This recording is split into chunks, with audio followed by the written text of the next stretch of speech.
Okay, welcome back. We are here with more Pilot Bootcamp. Does that say Feature Bootcamp on the front slide? Hang on, one sec. Fixed it. All right, Pilot Bootcamp, week 2. We are looking at animated shows, and our focus is on animated, but you do not have to be writing animated in order to be in the course. This is a 6-week course that goes all the way from idea to finished draft of a brand new pilot, and we had a bunch of signups on our sign-up pledge sheet. So we hope that you guys hop in and join us. We don't see you in the room now. It's a pretty small group, but maybe you're watching this in the recording. For instance, we have some log lines from a student that's not able to join us today that I will be reviewing. So you can watch any of these back if you're a member. Just ask us, me or Nacho, for access to video library if you need it. So today we were hoping to turn in pilot and series loglines, which are totally done, and maybe even look at story beats if you have them ready to go. If no one does have those things ready, that's all right. We can just do exercise, activity, and lecture slides instead. Next week, we're looking at animated characters, animated worlds and world building, physical and visual storytelling on the 5th, and then last, breaking in staffing and animation industry on the 6th week. If we get that far, with some of these boot camps, the students have been dropping out, and we've been like, can we even run a boot camp? Who's signing up on our sheet? And if not enough are signing up, then sometimes we have to set back to 0 because there's no point running a whole boot camp of 8-week courses for just one single person, for instance. So we hope to see more signups if you've not yet already signed up. The links are all going to be placed in the chat in just a moment. And these are our 3 boot camps that we have going on a rolling basis, meaning that you can sign up anytime for the upcoming session to indicate that you are interested in being in that class. You can just show up on the day of if you want to, but we really want to get head counts so we know where is the interest, what program should we be running, and what should we pull back on. Thank you for that, Nacho. Oh, great, we have a macro now. So in the chat, if you just type !bootcamp, you can find the link to those sign-up sheets. The current sessions are the novel bootcamp runs it started in September and is running to December 13th. 8-week feature course is going to October 3rd, I think is that the reset date or is that the old date? I'm not actually 100% sure about the feature bootcamp course. This is all current. That's current. Okay, great. And This then is all correct. perfect. All right, then our 6-week TV bootcamp, that's this current time slot, and that is running to September 28th. So we got 4 weeks left. 4 or 5 weeks left of this one. 4 weeks. Yeah, this is week 2. Okay, so 6 weeks for TV, 8 weeks for feature, 12 weeks for the novel. These things take a long time to write, but only by finding the space and time in your life to make these consistent commitments towards writing a complete work in between 6 and 12 weeks. That is how you're going to work towards building a career doing this. Okay. So we'll look at our overview. We'll start with check-ins. We will do review of our new logline from Jeannie123. So if you're watching, hi Jeannie, welcome. You can skip ahead to that if you want. We will do recap on structure and act break. So really important to ask questions if you're unclear on anything within 3-act structure for half hour or 5-act structure for full hour pilots, or if you have any issues or you're wondering about how act breaks work in any way. Today is final structure questions because next week we're going more into scene parts. It's not like you can never ask another structure question, but we want to wrap up with loglines and then start to finish up with story beats this week. Next week, we'll be looking at scene cards if you guys haven't, because we got to get ready to start pages following that, meaning you'll be writing if you start after you finish scene cards next week, you'll be writing about 2 to 4 pages a day for the latter half of the course, meaning you'll be wrapping up late September. Okay, so we will be doing recap of structure and act breaks. We won't spend way too long, but I want to get all the questions. And if you're unsure about anything, especially triangle locks, I know you're out there. If you are not sure why it's there or you think this isn't necessary, I don't see the point, please ask questions about different structural sequences. Okay, if you're fine with all of them, you don't have to ask questions. We look at animated storytelling and sort of different considerations when writing in the animated world, including suspension of disbelief, cartoon physics, rule of fun, and rule of funny. We will look at pacing and consider how animated shows of different time slots are actually easing us into their worlds, if they are even bothering to ease us into that world at all. Usually more often they just drop us into the middle of it with an animated show, and that's an intrinsic part of how the pacing in this genre works. And then we will be watching the first couple minutes of Aqua Teen Hunger Force Season 10, Episode 1. If I can get everything to work, I'll have to talk with Nacho about if that's actually feasible, because I didn't test it beforehand. but I would hope to stream just a couple minutes. This is members only. This is not public and like going to be immediately on YouTube or anything like that. So can I show a few minutes from a show, or am I crazy? If you turn the volume off, Okay, can't turn the volume off. We need to hear what they're talking about. maybe put on subtitles or like Okay. or you could put it in the chat and have us all watch it and then say like in the stream, like you could pause it and say like, okay, watch this and then come back and we could put it in the Okay. description of the video. I think just because it's not a YouTube clip, it's actually on HBO.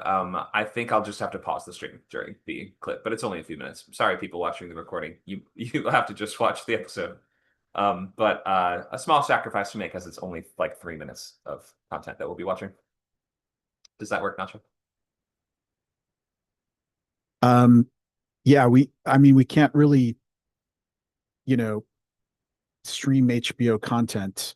Yeah. So Um, I'll just pause the stream and it'll just be for the Discord members then. Does that work? Or is there some reason I shouldn't do that either? I mean, it's, copyright infringement. Maybe we can find, let me see if maybe we could find it on YouTube. Is that possible? I don't know. Okay, maybe I'll just cut the Okay. whole sequence, I guess, if Okay. it would be an issue. All right. Okay. Well, never mind then. Okay. So that totally threw me off, but I guess we'll let me just move ahead, do a check-in. All right, what was that sound? Oh, I think that was someone leaving on Zoom. I think it was Nicole. Welcome back. Okay, so let's start with our check-ins. You can first of all sign up on the pledge if you haven't. What's your project? What's your progress? Questions or issues? What's your recent reading? And if you have any log lines to look at, then now's the time. Okay, let's go down our list. We'll start with Luke. Why don't you start us off? Did you say Luke? Yes. My TV pilot project is a fantasy noir psychological thriller called The Long Dying. And progress, I finished drafting Act 1, got some notes on it. Some people saying the protagonist is not active enough. So I'm considering ways to make him more actively inactive, if that makes sense. And recent reading, I think the last script I read was Memoir of a Snail. I cracked open some old scripts last night that I read, or I have read several times already, so I don't think those count. What else? I have log lines. I think they've been reviewed already. Probably going to tweak the series log line a tiny bit, but I don't have an idea for exactly how, but I think they're fine for now. Okay, sounds good. Any questions then? Things we can help with right now? Mostly just pertaining to animation, so I guess we'll get there when we get there. Okay, yeah, we might cover the topics in the slides. Thanks for the updates. Carmen says I haven't made any progress on this, meaning your pilot project, perhaps. Go ahead. Go ahead. I think I might. I just wrote something. Let me just great. type it. Oh, great. Okay.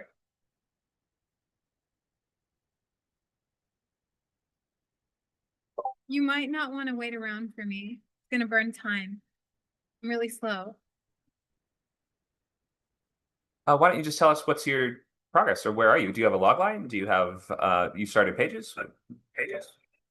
I haven't started pages, but I've written a lot of things over the years, and I have also titles of things to be written. Does that make sense? Sure. Just like to remember. Actually, Michelle gave me that idea last time I talked to her. Well, I mean, I've done that before, but she reminded me to just kind of write title or something to remember the thing. Okay, so when Ellie Blackheart rescues a boy from a burning fire, Okay, when Ellie Blackheart rescues a boy from a burning fire, she sets out to fulfill her role as a local hero, navigating the diverse powers overwhelming her daily life. Something like that. Can you read it one more time? Ellie Blackheart rescues a boy from a burning fire. She sets out to fulfill her role as a local hero, navigating the diverse powers overwhelming her daily life. Did you say he sets out to fulfill her role? She. She does. Okay. Yeah. Is my sound okay, or am I echoing a lot still? It's echoing a lot because I think you're probably using speakers. Okay, I haven't been able, I can switch devices. It's this computer, I think. Okay, And great. I You can have put to headphones set on. If you can put headphones on. Put my word. I've been trying to mess around with my settings too. Okay, all good. It'd be easiest if you pasted your logline into the chat that I could see it. I am having trouble remembering exactly what was happening, but it sounded like you're saying woman rescues a boy from a fire and then sort of becomes a hero, I think was the core of it.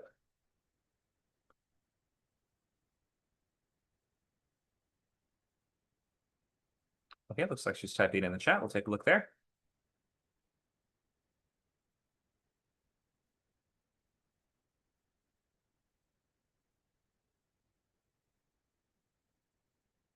Or I could come back to you if you are trying to find it still. Sorry, I just stepped away for a second. Be right back. Oh, okay. Okay. Thanks, Nacho.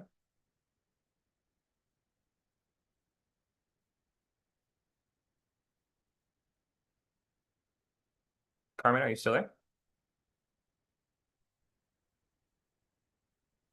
Yeah, I wish I could type as fast as you do, Hunter. I don't understand why I don't type faster. I'm always typing. Oh, you must mean it's like handwritten. Right now you were trying to put it on the computer. Got it. I think I have some a typo somewhere. That's all good. Something like that. I'm trying to be careful about the comes to terms with or decides to and all of that, right? Remember you reminded me about that the last time? So that's been the most helpful thing that I've gotten, because it always comes back to that for some reason. It's like, well, they decide to, they, Right. whatever comes to terms or whatever. Yeah. Okay. I'll be glad to evaluate this. Could you just mute the mic there just so we aren't hearing like the echo the whole time?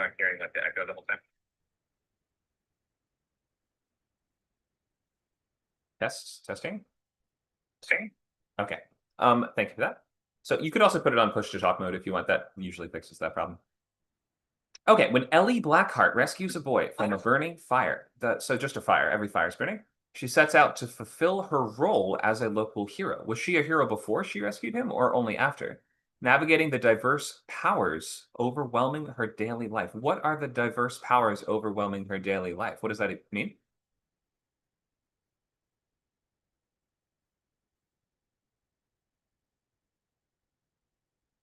Okay, should I figure out the push to talk thing first before I keep talking? It's up to you. The alternative would be just while you're talking. You have your mic unmuted, but then while I'm talking, you mute it. You would have to do it manually. I switched to my iPad too. The only thing is I can't easily do a lot of copy pasting on my iPad, and so that's why I normally don't use it. Okay, the easiest solution is just to mute while I'm speaking. Okay, perfect. Okay, and then I'll allow you to speak, and I won't speak over you. That we can jury rig a solution that way. Okay, don't use names in a logline ever. Like we don't know who these people are. We're not going to remember the names. Ellie Blackheart, is that a person? Like, is that like a public figure or something like that? Unless it is a character that we would know, like Abraham Lincoln, then just don't put their name in the logline. So you have to tell us who is that character, and usually expressed in terms of adjective, noun, right? When an overprotective mother, there you go. That's an adjective, a noun that tells us what is the relevant trait of your character as it pertains to this story.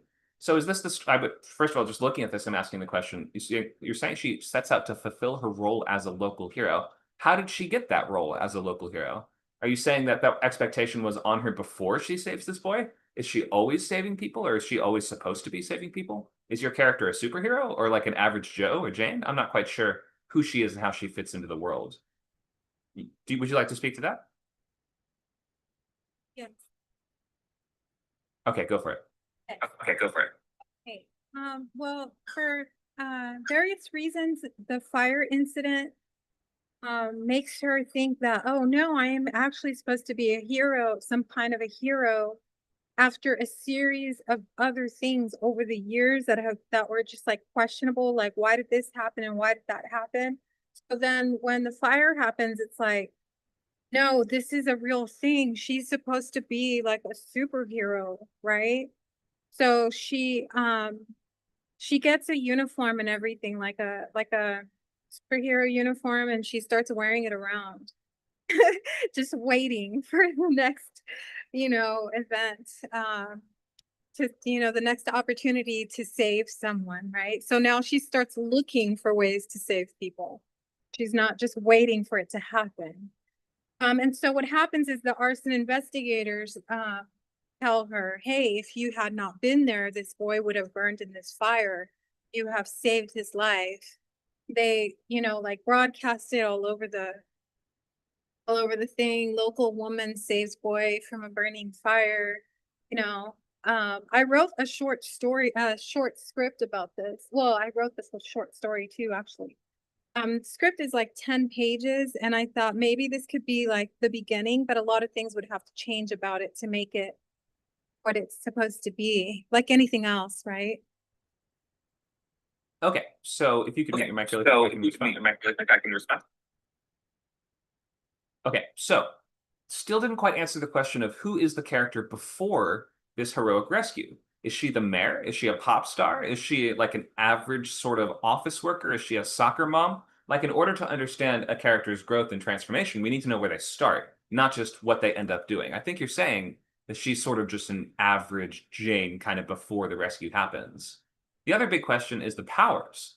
Superheroes typically have powers, but you haven't mentioned any powers that are either unlocked, discovered, activated, practiced. I don't know what your character is actually capable of, and that's a huge part of the hook for superhero media. So I would maybe rethink this as something like when she rescues this local boy from the fire, she discovers she's what? She can't be hurt? She's invincible? She has super strength? She can fly? What is it actually that she discovers during that rescue? And then, of course, that ties into her sort of perceived role as a hero. It's pretty similar to a story like Unbreakable, the Bruce Willis movie, or I should say the Shyamalan movie. Bruce Willis is just the lead.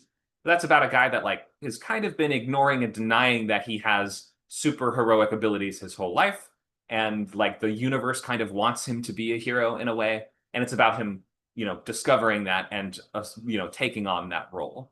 But in your character's case, it should be clear what she's actually capable of doing, or like how it is that she would take on that role.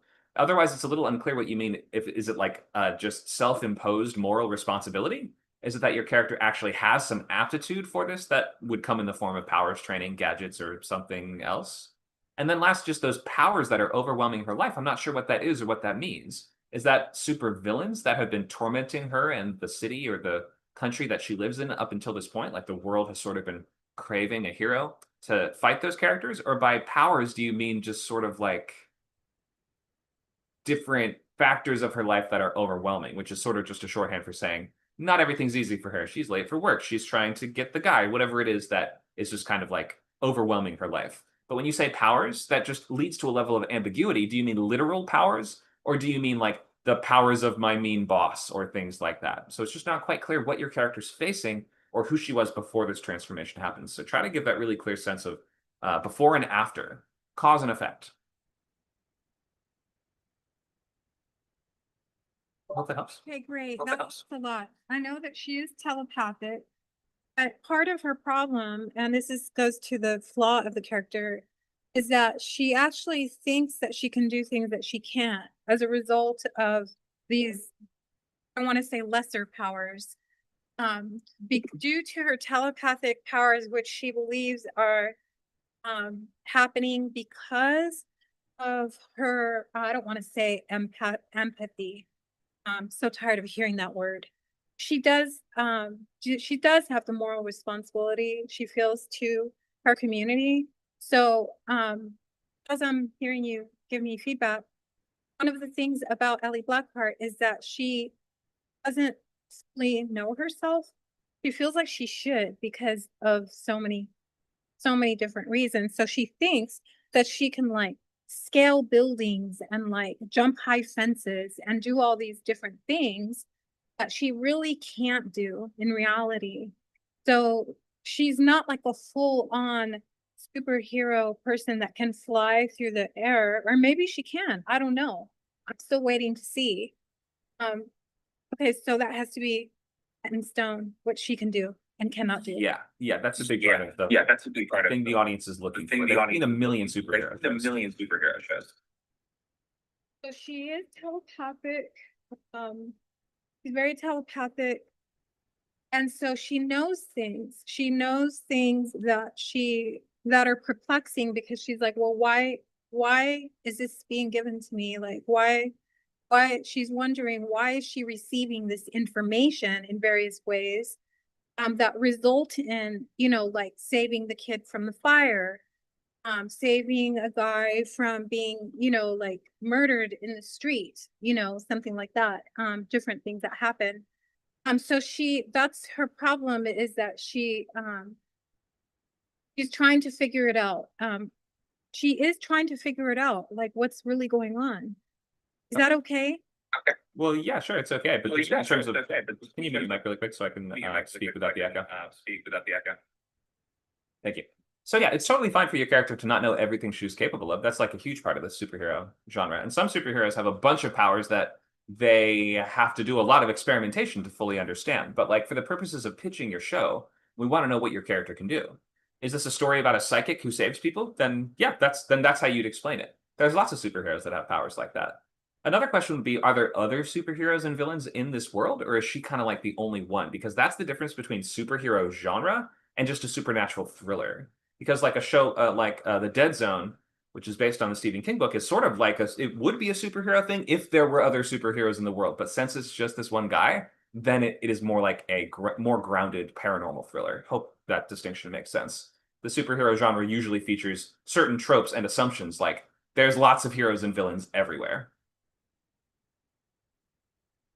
Okay, before you mentioned Unbreakable, that's one of my favorite movies.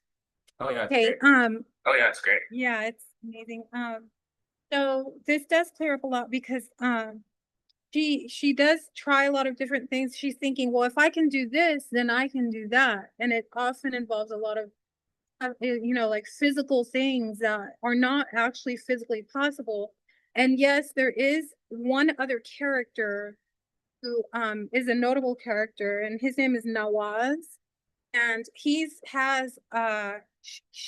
actually tries to use him as a way of having like more of a moral and more of grounding, and as a leader to her, but she finds out that he's not really capable of leading her, which is disturbing because she's looking for that person that can be her equal. So that's kind of part of it. She's very grandiose, right? She thinks, oh no, you know, she has the thing of grandiosity. I don't know if you're familiar with that, but she thinks that she's basically been put on this earth to like save mankind, but it's actually not really the case at all. She's just involved in little things, you know, on the side, which are the episodes that happen. And it has to do with individual people. It doesn't necessarily have to do with the whole of like being there to save mankind or something. It's a grandiose psychological part of her that's Well, it's like there's one thing to say someone has delusions of grandeur if they don't have superpowers. But if they do have superpowers, are those delusions? That's just grandeur. yeah, she does, but not to where she can scale buildings and like fly across the universe, right? But like I was saying, because she has displayed so many different types of powers, she's thinking, nothing can stop me. I can do anything. That's her thought. That's her way she thinks, you know. Cool. Okay. So could you pause? Could you mute the mic? Thank you. So in that case, I think I understand the show a little more. You're saying it's a bit like Unbreakable in that this rescue of this kid is what starts to unlock many sort of different powers in her that she has never explored before. And the show is sort of about her figuring out what can I actually do and what can't I do, and running into, you know, various obstacles when she overestimates her own abilities or things like that, right? So you'll want to, first of all, clarify if there is, in fact, a villain or someone, some more persistent threat, or if it's just going to be a series of episodic challenges and problems. Either way, it can work in an animated show. But also just try to really clarify those points of ambiguity that I kind of highlighted as we were going through the logline the first time. How it's not really clear how she starts versus what she becomes. Try to really just highlight that change there. She starts as just a, what is the mild-mannered reporter who becomes Batman or Clark Kent or whatever it is, or Superman, whoever.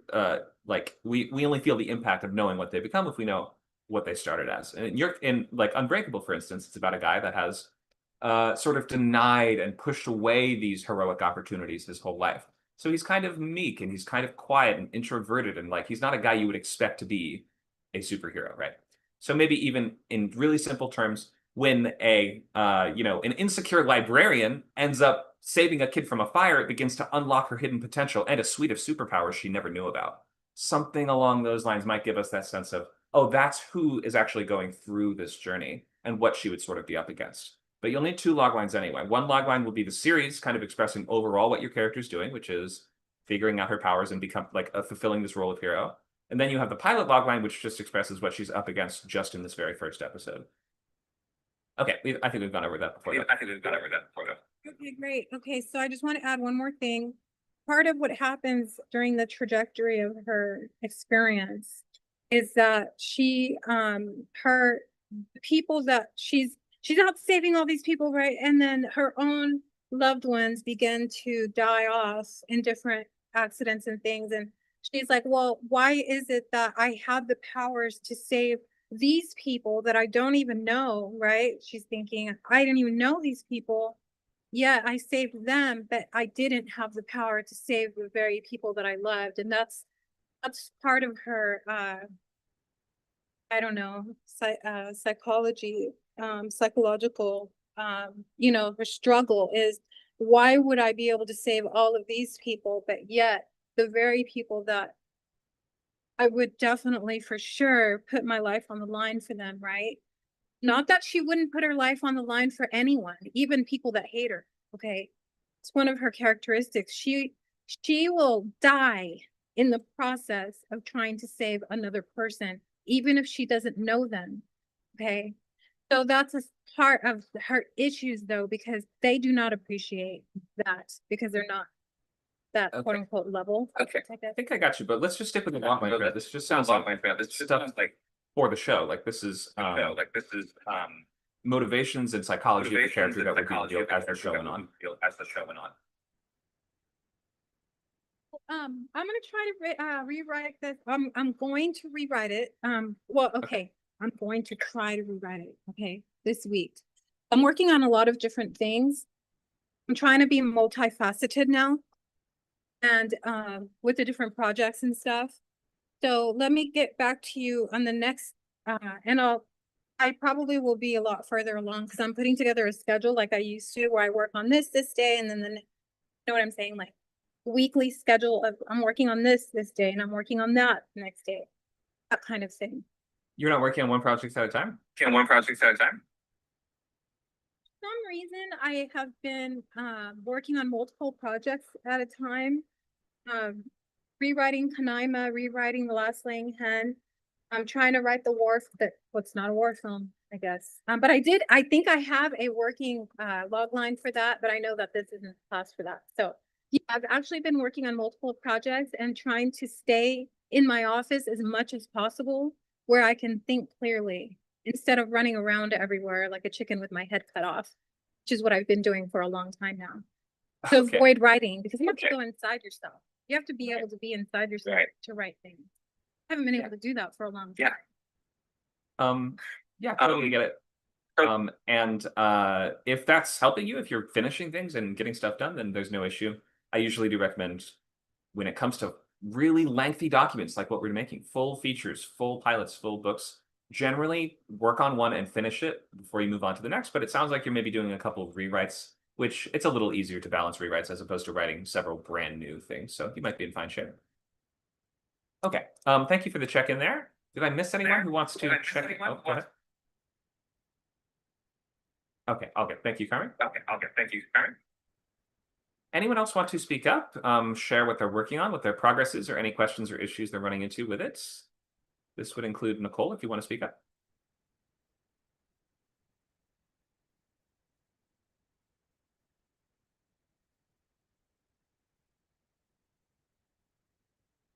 Dakota, Nacho, Mario, Nicole, anyone? Yeah, I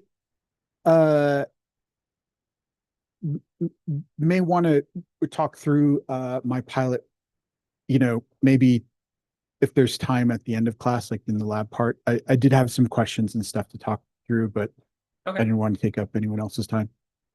sounds good. What pilot are you working on? The Dementia Village That's right. Okay. project. You have a lot of different projects. I'm just trying to make sure I have it all straight. Yeah. Okay. Dakota also says I'm getting back home. I do have something now. Okay, well, I can check back in with you later if you want. All right, let's jump into the slides for today. If no one else is ready to look at their projects now. We have let me go back to the overview for a moment. So I'm not sure if you wanted to look at your outline, we could do so in Open Lab, which I'll save last half hour for. Dakota, we can look at yours in that time as well. Or if anyone has a question before then, just let me know in the text chat. All right.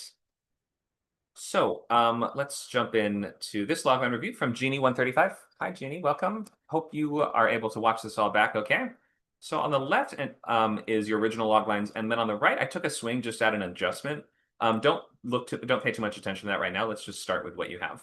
And then I'll give some feedback and explain why I made these sort of choices. And this is just like in the few minutes before class. So it may not be perfect, but it might just give you a foundation to build from. All right, the Aurelian Guard, action adventure with a comedic tone, or sort of a Saturday morning cartoon, or perhaps anime is the vibe I get. A team of young alien insectoids taught by Captain Red Spider and Captain Tarantula must step up to save the universe from the total rule of the nations of Scorpio. That's her series logline. Or sorry, I don't know his or her, Jeannie. And then pilot, on the night of her 11th birthday, Princess Miyuki Kurayami and her classmates evacuated their academy to avoid being captured by the nations of Scorpio. While her mother is holding them at bay, Miyuki runs to the only person she knew could help, her superhero aunt.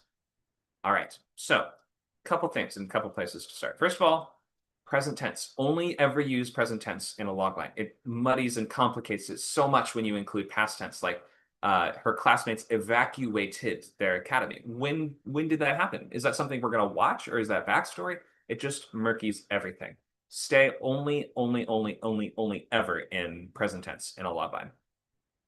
The other thing, and it seems to even go back and forth between past and present in the pilot logline, which is extra confusing. Maybe I wonder if it was just transposed from a prose logline or something like that, or like a description of a short story, maybe. Also, we don't need character names. They don't mean anything to us. We can't remember them, and they don't really give us too much. I mean, if it's a princess, you could start there, right? Start with a sheltered princess or something like that, but you have to explain it in terms that anyone will understand and also hopefully remember. Okay, so with those things in mind, I also wanted to touch on the scope and the scale of your story, meaning it's a little unclear what we're mostly watching someone do over the course of the pilot, and also kind of what we're doing over the course of the show in terms of you saying we have to step up to save the universe, but saving the universe is such a broad goal that it doesn't really clarify for us what we're watching your characters do. I can make assumptions given your genre. I'm guessing this is a superhero action adventure.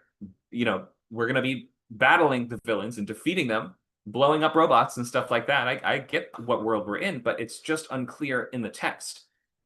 You could easily have to save the world in a legal battlefield or through galactic politics or through acts of kindness and stewardship as opposed to war and battle, right? So I've tried to sharpen the scope and the scale to some extent. Maybe these are not the exact choices you would make or not exactly what you mean. So you have to kind of go from here. I'm not writing it for you, just trying to show you like how to clarify those things. Let's start with the series logline. So first thing I've done is taken the character names out of it and just done what I can to explain who the characters are. So I went with a deposed princess. It doesn't exactly clarify that she's 11 years old. A deposed princess could be any age, but hopefully that gives you a start. Okay, trained by her superhero aunt and joined by a squad of young alien insectoids. I think here you mean young like children, like or they at least act like children. So that's why I've gone with young in this case. Young usually is a pretty broad word that can mean a lot. A deposed princess must rise from novice fighter to battlefield commander as she wages a desperate campaign against an alien invasion. Okay, so what I've also highlighted here is the sense of progress that we're going to get in the story. You have to always be considering how your story engine will highlight and elucidate the character progress that, or the pivotal progress that we'll be making through the world of the show. Is this a storyline where it's going to be mostly about, if we have like 7 generals to defeat, that gives us a really clear shape and direction to the story. Is it mostly about rising through the ranks, like getting promotions? That's kind of what I've centered on here. Just my guess as to what would probably be the sense of progress, but maybe there's something else. I've just kind of picked something so we know how your character is going to be advancing through this world and how things will be continuing to change and develop. So I must rise from novice fighter to battlefield commander is the overall trajectory of the entirety of the show and the character arc that will go on to support that show. Hope that's really clear. If that's not the arc you have in mind, pick something else. But we want to know what is the progress that we're actually seeing. Just they have to team up and save the world doesn't give us much. I know that might create the mental pictures for you and kind of clarify for you, but it doesn't clarify for the audience that has no idea what we're about to read, what we are watching your characters do. Okay, in terms of the pilot, we also have that same issue of, you've kind of framed it like we're spending the whole story watching her run away. Like the whole pilot is about her trying to get to her aunt. If that's the case, I have kind of written with that in mind, like we're watching her just on one singular journey, but it could be that there's something entirely else that is like the majority of the episode. Her getting to her aunt, if that's just like the first act, then you're going to want to use your words here. First of all, just one sentence, don't do multiple sentences. But second of all, you want to clarify what we're watching the characters do in terms of dynamic, active visuals where we can watch things change. So if this is going to be like she meets up with her aunt in the first act, and then it's mostly about her training, then you're going to want to use the majority of your words on that. Or if it's something like, I have to gather a team in order to bring all these insects to my aunt in order for us to have a proper super team to be trained. Something like that might be just a better choice for your focus of words in your pilot. So let's look at the pilot adjustment I've made. Again, this might not be what you have in mind, but this is just my best attempt at trying to bring out what it seemed like you were trying to do. On the night of her 11th birthday, we could maybe just again go with something like a deposed princess, but in any case, just think like an adjective. Princess flees her besieged academy, and races to find her superhero aunt, her only hope of the magical training she'll need to save her home. Okay, so there I've kind of clarified what specifically the aunt is going to do when we get there, but I've also sort of said we're not going to get there in the pilot.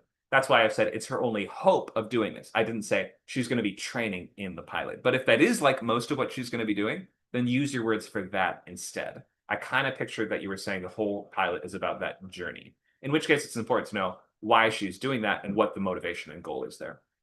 Okay, so that's just like a start for you. Hopefully you can use something from that and kind of sharpen and clarify the stakes, the prose, meaning like cut down on extra words here and make sure it's just one sentence and make it really, really, really crystal clear what we're watching your characters do and where we're getting that sense of progress. All right, thank you for sharing this, Jeannie. Hope that's useful for you. Feel free to update the thread on Scriptcamp if you need to. Okay, structure recap.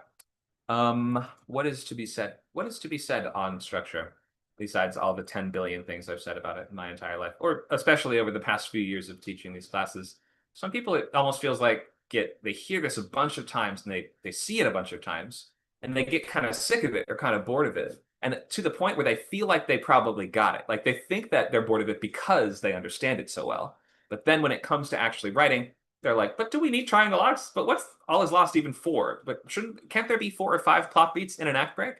All these just newbie questions and newbie problems that you would not run into if you put the work into really understanding story structure before you jump in. Of course, there's going to be some bombs that you can only find by stepping on them. It's okay if you make mistakes. You can just try and just see where you land up, or where you end up. Don't worry too much.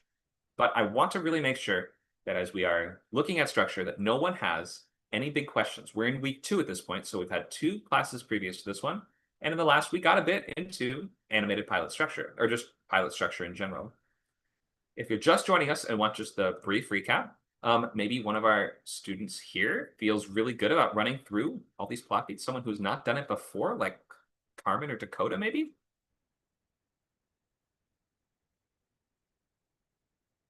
I thought I have done it before. Well, if you have, then you don't have to do it again. Do you feel you understand it pretty well? Sometimes yeah, sometimes no. Well, that's no, with no this, problem. the series, no, I haven't. I mean, I tried to write 2 pilots a long time ago with you guys.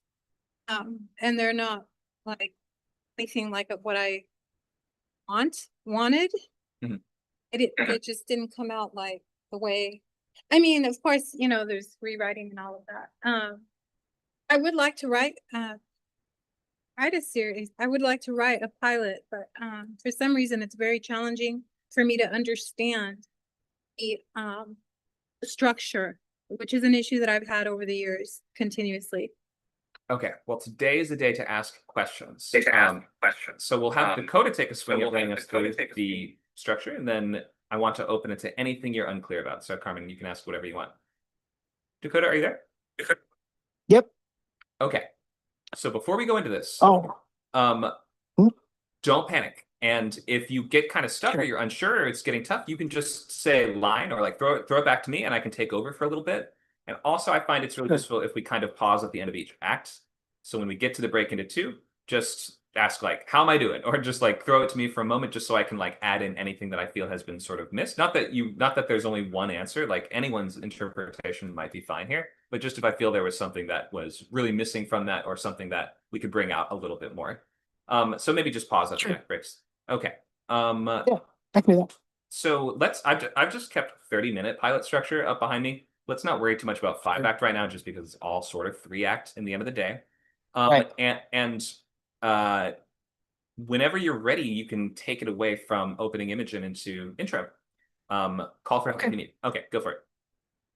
Sure. So opening image is pretty self-explanatory, but it's essentially the first thing that we see on the screen. It kind of sets up what the world is, what who our main character is. And it kind of leads into the intro. This is the normal. Our character is perfectly fine and perfectly content and perfectly happy, or is not perfectly content or perfectly happy. And this intro is typically a couple pages, like we need to get a sense of what the world is, who this person is, what do they actually want out of their life. Right. And the catalyst kind of is the thing that kicks off the story. It is we have the One Ring. It is the Gandalf comes in, is like, hey, this is the thing, right? Like you need to give the One Ring, right? Like this is your quest, right? This is the thing that you have to do, right? And then we get into it is typically a question or a something that the character is kind of thrusted into, right? That is the catalyst. That is the thing. Trying the locks is your main character really does not want to do the thing. It is everything possible to not do the thing. I do not want to go on this adventure. I'm perfectly happy with my life. I don't need to do this. But so I'm going to do everything in my power to not do this. But break into 2 is I have to do this. It is the thing that it is the threshold. It is I'm the only person that can do this. I have no choice but to do this because if I don't, bad things happen, right? Okay. It is break into two is okay. Trying the locks fails, so I have to do this now. Like I cannot ignore this anymore. The problem is too big for me to ignore. I must press on. It is the step. It is the thing that makes the journey actually like really start. To be honest. Great. Okay, you're doing well so far. And the only adjustment I would make is that that's like one major way that trying the locks can go. If the catalyst presents like a threat to a life that your character was perfectly happy in, like we start an episode of The Simpsons, Homer's on the couch having a great time watching TV. Bart is like, I really need to make it to soccer practice. Well, that could be something he really wants to get out of doing. Marge, can you do it? Lisa, can you do it? Like, can he find any way out of it? But if the catalyst, in fact, presents an opportunity for them, then often trying the locks will be more like examining the difficulties of that upcoming journey. So the two types of catalyst are going to relate to, is your character happy or not? If your character is happy in their normal world, then the catalyst is almost always going to jeopardize that normal world. In which case, your character needs to find ways of. Usually, they want to stay in their comfort zone, right? So they're going to try to find easy ways out of that problem. But if your character is not happy, like Harry Potter gets told you're a wizard, he's not going to be like, no, I'm not. He's like, cool, okay, what do I do? Well, first you got to go wand shopping. Well, first you have to convince your aunt and uncle to let you go. Then you have to go wand shopping. Then you have to meet this guy. And it's like all about stacking up these different dangers and difficulties that you're like, are you sure you want to step over that threshold? Because although there may be great opportunities on the other side, there's also going to be risks and danger. Malfoy's a real jerk. And you're going to have to deal with people like him and people who know you. You're kind of a celebrity at the school and stuff like this. Are you sure you can handle all that? Are you sure you can take that responsibility? I'm thinking even of a movie like Eternal Sunshine of the Spotless Mind, which I just rewatched a couple days ago. The catalyst is an opportunity for the lead character, but it comes with dangers too. So the catalyst is this guy has had a relationship that he can't get over, so he goes to get his memories of her erased. And basically, they offer him the procedure. He's like, I'm not so sure about this. Like, do we really want to do this? It seems like what I want. They're like, just think about it. Basically, one or two scenes later, he's like, yes, I definitely want to do it. But Triangle Locks is not done. Then they're like, okay, now you have to go home and get all your personal items that she gave you. Get anything that reminds you of her. So he has to go do that. We're starting to assess what will be so difficult about this. We're starting to really feel the weight and the burn of it and like start to see that there's quite a difficult journey coming up. And your character needs to sort of like they may be blazing forward, but we're starting to see the challenges and also the importance of the journey be underscored and highlighted. So that's kind of like the two major ways that Trying the Locks can go. Really predicates on, was the catalyst a threat or an opportunity for them? Or it can always be some combination of both. But Trying the Locks is about exploring both. What are the upsides of doing this, and what are the downsides of doing this? And then, like you mentioned, Break Into Two is all about the pressure on me and the heat in the room I'm in has gotten so hot that I can no longer take it. My desire has overwhelmed and outperformed my fear that has been holding me back. And now I will, or whatever it is that was holding me back. And now I will step across this threshold into the second act on the other side of the commercial break. Okay, great job so far. You want to take second act or any questions or adjustments you want to make before we go? Nope. Let's just keep going. Go for it. All right. Premise scenes. This is the meat and potatoes. This is the thing this is what you promised in your trailer. This is what you promised in the ads. This is that moment. This is all the cool stuff. Okay. This is, all the things that make you want to watch the thing. This is essentially kind of what the show kind of is, right? Like this is the cool stuff. This is the fun stuff. This is the thing that makes you want to watch episode 2 like makes you want to like continue this, right? Like this is the story, right? This is where things kind of get interesting, right? Midpoint is really I kind of consider this the point of no return. It is the exact middle where, okay, now like I really can't do anything. Like I'm in it. Like I have to make a decision now. Where I really cannot go back from this. Whatever it is. What- Right. Like all the premise scenes lead up to some kind of decision, some kind of moment. It is a singular instance of I have to make a decision now of what I have to do now. And then And we the get into stakes. escal. Hang on, pause really Yep. quick. Sorry to interrupt. I said I wouldn't, but what do the stakes Yep. do? You're good. The stakes are they ramp up. Yes. This is Okay. this That's is what I was this waiting is for. where the stakes ramp. Yep, the stakes ramp up here. This is the okay, something, whatever the stakes is, they get worse. And escalation is essentially the answer to that. It is, oh, the stakes are really ramping up now. Like this is the things are starting to, like, the tension is happening. Like the things are starting to get harder. This is the difficult section, right? Like it can't get worse from here, right? Right? Please tell me it doesn't get worse from here. And then it does with All Is Lost. All Is Lost is, oh my God, Gandalf died. Right? Oh my God. Like someone died. The dog died, the fish, the goldfish died, something terrible. Like the worst thing that you can possibly imagine, it happens here. This is the All Is Lost.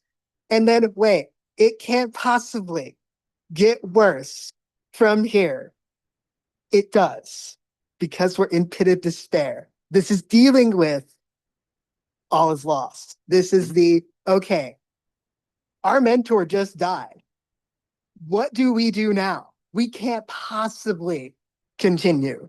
Like, this is they are crying outside the Moria, right? Like they are like on this cliff, and Aragon is like, we have to keep moving. And they're like, they just lost their best friend, man. Give them a minute. That is pit of despair. We cannot possibly continue because of what happened in All Is Lost. Pit of despair is, I'm sad. I'm about to give up. I'm about to go home. I want to just turn around and give up because the thing that I went through is so awful and terrible. Like it is that moment of, I'm going to just go home. It is that moment. But then we have the epiphany.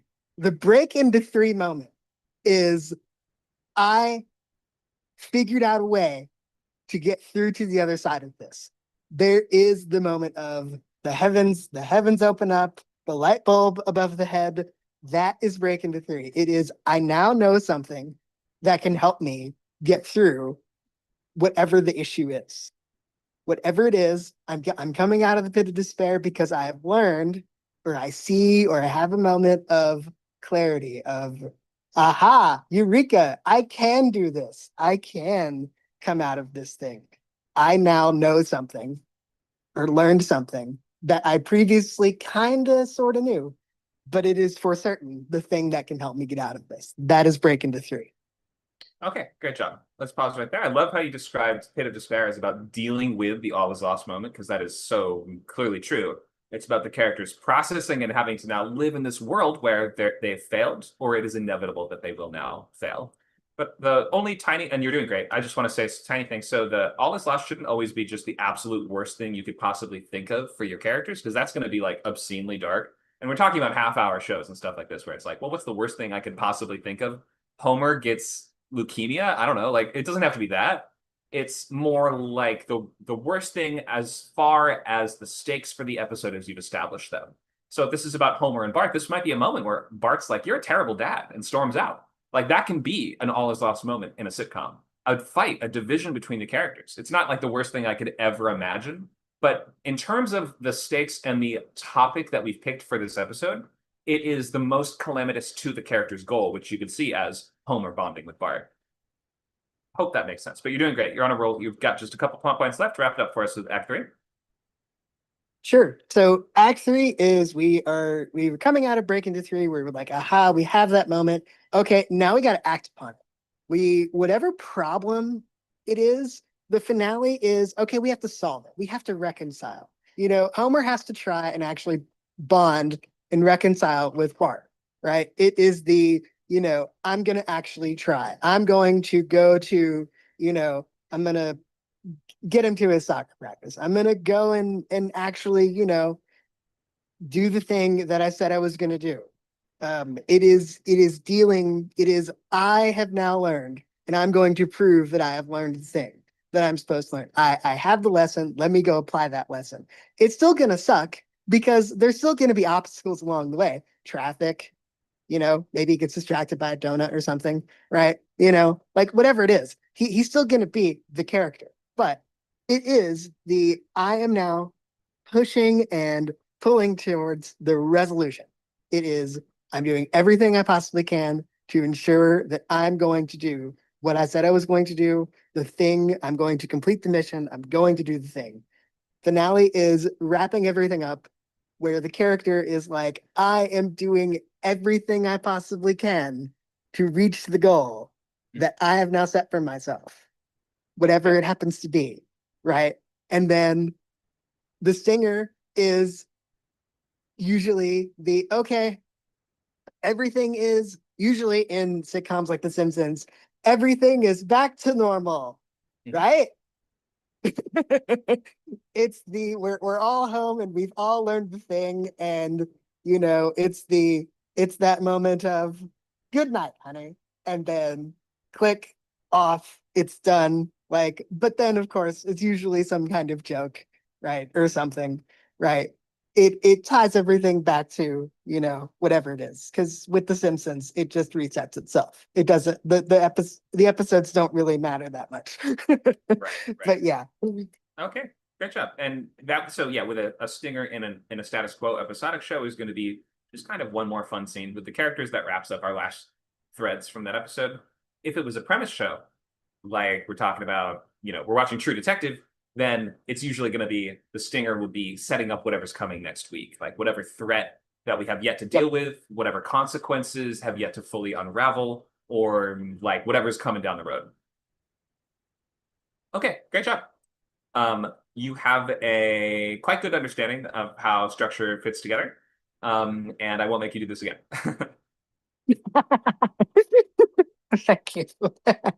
Appreciate Though it. Yeah, this is fun. Carmen's up on the chopping block though for the next one, because if you say you're not quite sure about some of these things and you've never kind of been satisfied with the pilot before, then study up and we'll try to get you doing this the next time, if you can. Yeah. Time for the questions. Sure, yeah. Maybe ask your questions down. Maybe ask your questions down. We'll try to get through. For the trying the locks for Ellie Blackheart, I envision this is actually helping me to figure this out. It's the point of the class, right? Mhm. Yeah, it really is. Okay. Just tell me if this sounds feasible or whatever. Okay, so she tries to during the trying the locks where she saves the kid, right? She's like, it occurs to her, I have superpowers. Okay, so then she starts to explore the possibility of what they are, right? So some of them could be like, she's trying to read minds, see through walls. She tries to scale a building, but she ends up in the hospital. She gets picked up by an ambulance.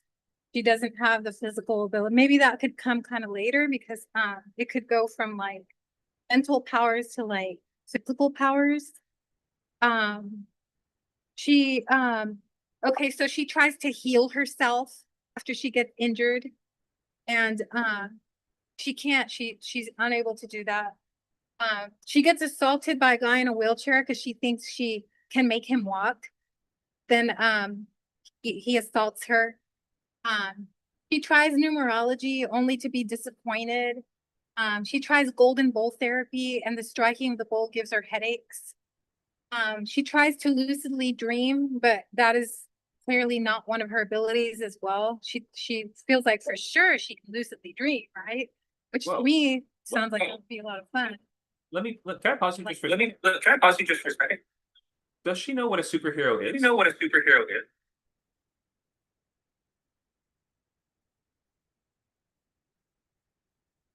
Maybe not. Golden bowl therapy, like Golden what? bowl That's therapy, what- you're like, what? That's not what superheroes normally do. What superheroes normally do. Like I'm wondering where she gets all these I'm ideas. wondering of where she this gets all is these what I should ideas. be able to do. This is what I should be able to do. She's exploring her abilities of what she can do. Right. Can she fly? Can she scale buildings? Can she, you know, like, for example, can she climb over this fence faster than she previously was able to? These kind of things. And then also for the other things as well. Okay. Can you meet your mic really? Can you meet your mic really? Too much, or it doesn't, it's not, these are not like superhero type. It's Okay, I can respond. Sorry about the sound leak. Okay, so I don't know why your character would have all these expectations that she would be able to do these different things. Maybe it could make sense if your character is like a big fan of superhero comics or something like that. We see a fair number of stories like this, like Kick-Ass or Miss Marvel is like a character that is a really big fan of superhero comics. So therefore, I would be able to buy into she has a sense of what superheroes should be able to do. Maybe even if she has one hero that she's like, I should be able to do everything that that guy can do. But I'm still a little unclear if there are other superheroes or villains in her world, which would of course really affect perception of what she should be able to do or what her role should be. So in this case, I mean, I'm not sure where you got the golden bull and the lucid dreaming and stuff like that. That's not normally part of what superheroes are up to. Normally, they're fighting bad guys, saving people from crazy physical danger, like a flaming oil rig or a burning building. Like you mentioned, the burning building, you've got that down. We are defeating villains in terms of both their sort of low level henchmen, but also going after the big ones, the guy with the giant robots, as well as the kingpins of crime and things like this. It depends on the sort of scale of your superhero. But if your character is trying to assess what she's capable of, it would help to have some frame as to understand why she thinks she should be capable of those things. Or what is she going down like a list of checkboxes? Does she make a list of like her favorite superpowers and she's going to test to see if she has any of those? It's also just a little, maybe you haven't figured it out yet, but what powers she actually does have besides just the psychic thing. Is there anything else? Because if so, we're going to want to see that in the triangle lock sequence. Hope that clarifies some of your questions there. Feel free to speak up. So Nawaz actually, this is where I'm kind of wondering, when does he come in? Because I think it would have to be a 60-minute long pilot. Because when he comes in, he's telling her, you have all of these different abilities and powers.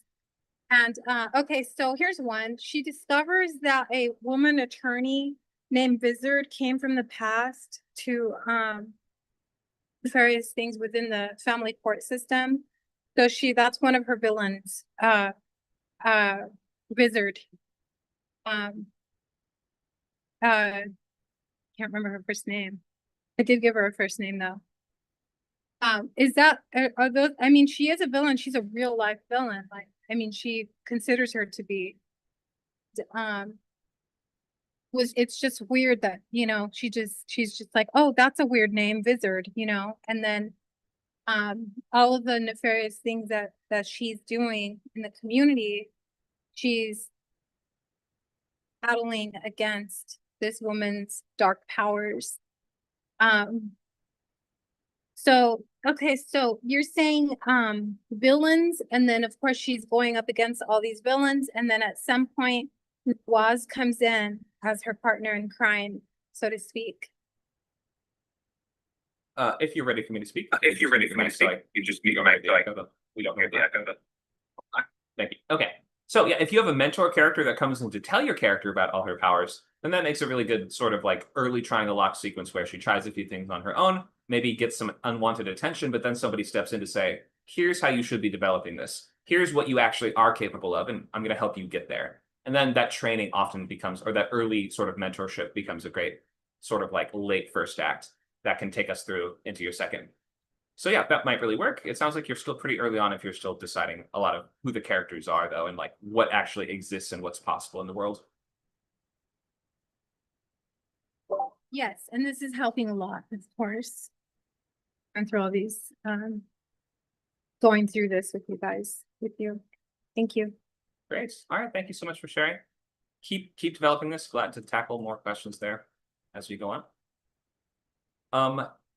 Does anyone else have we do have a whole topic today that I realize I've been a little long in the tooth in the first half here. Does anyone else have any last questions on structure before we move ahead into our topic of writing animated shows or animated storytelling and pacing, I guess I should say?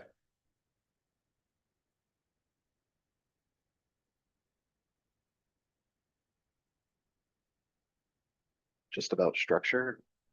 Yes. Oh, then no. All right, let's move up into writing animated stories. This is the focus of this whole course.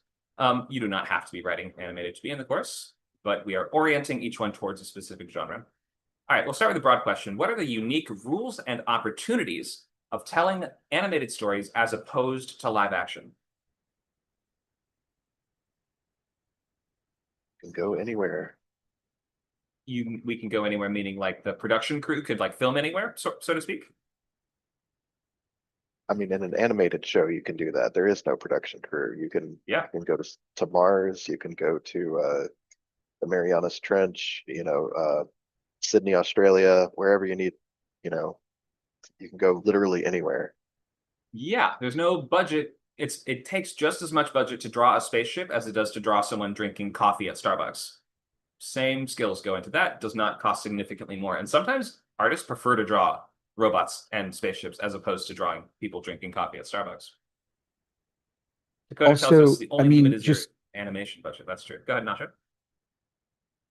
so I mean, obviously the cost, the production amount cost is, like there's no limit to what you can depict. But I think a lot of writers that are sort of learning to write pilots may not notice that it's like you when you're writing a pilot, you're sort of thinking about the locations that are going to be the main locations of that show. So it's like when if you write a pilot and you have like, every scene is a totally different location. I mean, depending on what you're trying to do with the pilot, like that's a big strike against you, right? Versus like you have like these clear sets that, these are the sets we're going to be using for the whole season. And like, and with an animated show, I mean, every single scene can be like, a totally different planet or whatever you want. Yeah, there are no sets. Mhm. There are fewer production challenges in terms of making things happen on screen. You can, nobody's mentioned this one so far, but you can have just a couple actors do every single voice and it works fine. Mm.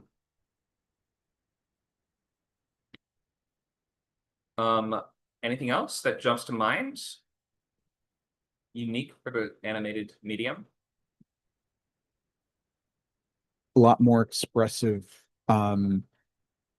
sort of character movements and Sure, sort of more weird impressionistic. things they can do. Yeah, like Mhm. character movements that sort of give, it wouldn't realistically function like that, but sort of sells the idea of that emotion in a purely visual way.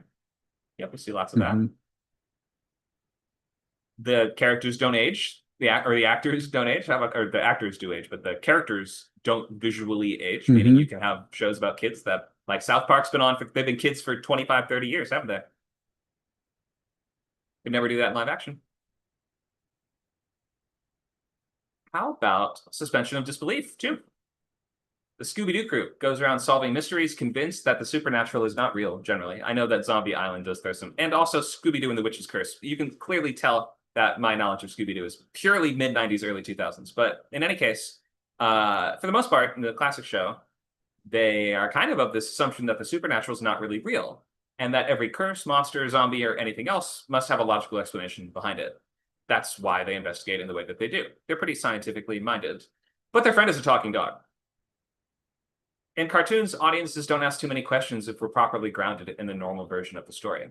And even initially puzzling elements might even be later explored as potential storylines. Like Cat Dog, for instance, it's sort of just a weird character that they don't really go into where he is the cat or girl. I can't remember. I'll just say they come from, I guess. Or why they're like that. There are no other characters like them in the world. There's no other cat dogs that we've ever seen. And for most of the show, it's pretty much just a running joke. It's just, this is weird, right? But then later in the show, that becomes the whole focus. Where are our parents? Where did we come from? So sometimes you can take something that initially would not be questions and that we have suspended our disbelief for, that then later you re-examine for plot reasons. It can be a fun way to do it. Luke says stylization or heightened reality. Yeah, do you want to speak more to what you mean by that? Well, just like you had a Courage the Cowardly Dog slide up, and the house was very like Tim Burton-esque, and the chimney pipe had a million little right angles in it, and um, the shadows are like really long, and the sky is this bleak purple. It's you know, if you were filming a horror movie, this cabin would look like a cabin. You know, this that would, I don't know. You can just um flanderize might be the word, your settings and characters, and make everything sort of like heightened and extra. Um, and, emphasize like you know perspective, like the length of a hallway can extend out into infinity just to sort of imply this character really doesn't want to go through the door at the end of the hallway, this kind of thing. I don't know if Yeah. that makes sense. You can sort of stretch reality for visual exaggerated effect around your characters. Look at the windows on Courage's house. I think the window, like the sensibility for windows in this show is just kind of wherever you want. Just throw them. There's one up in the corner. There's one in the middle. There's one in the bottom left. Kind of feels off kilter and unsettling. Why is there a window there? That's all part of suspension of disbelief. Also, I think I'm the only one that watched Cat Dog.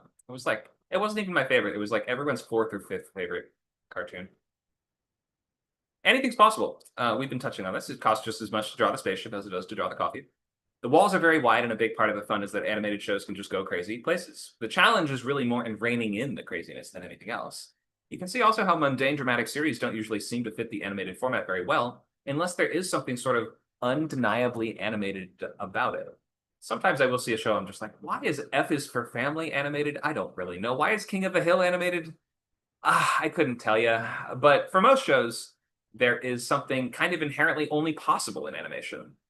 Even a show that is about characters doing only realistic and possible things might take a particularly fantastical lens towards depicting that. Or maybe we're showing your character's mind in an interesting way.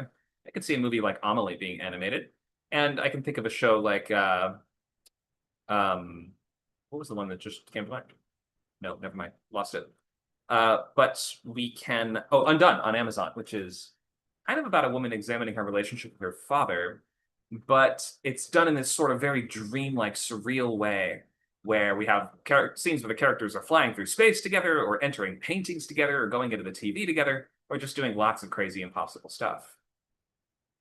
It may just sort of be a metaphor. It may not be literally happening in the world, but animation allows us to visualize metaphors in a different way. Rule of funny, rule of fun.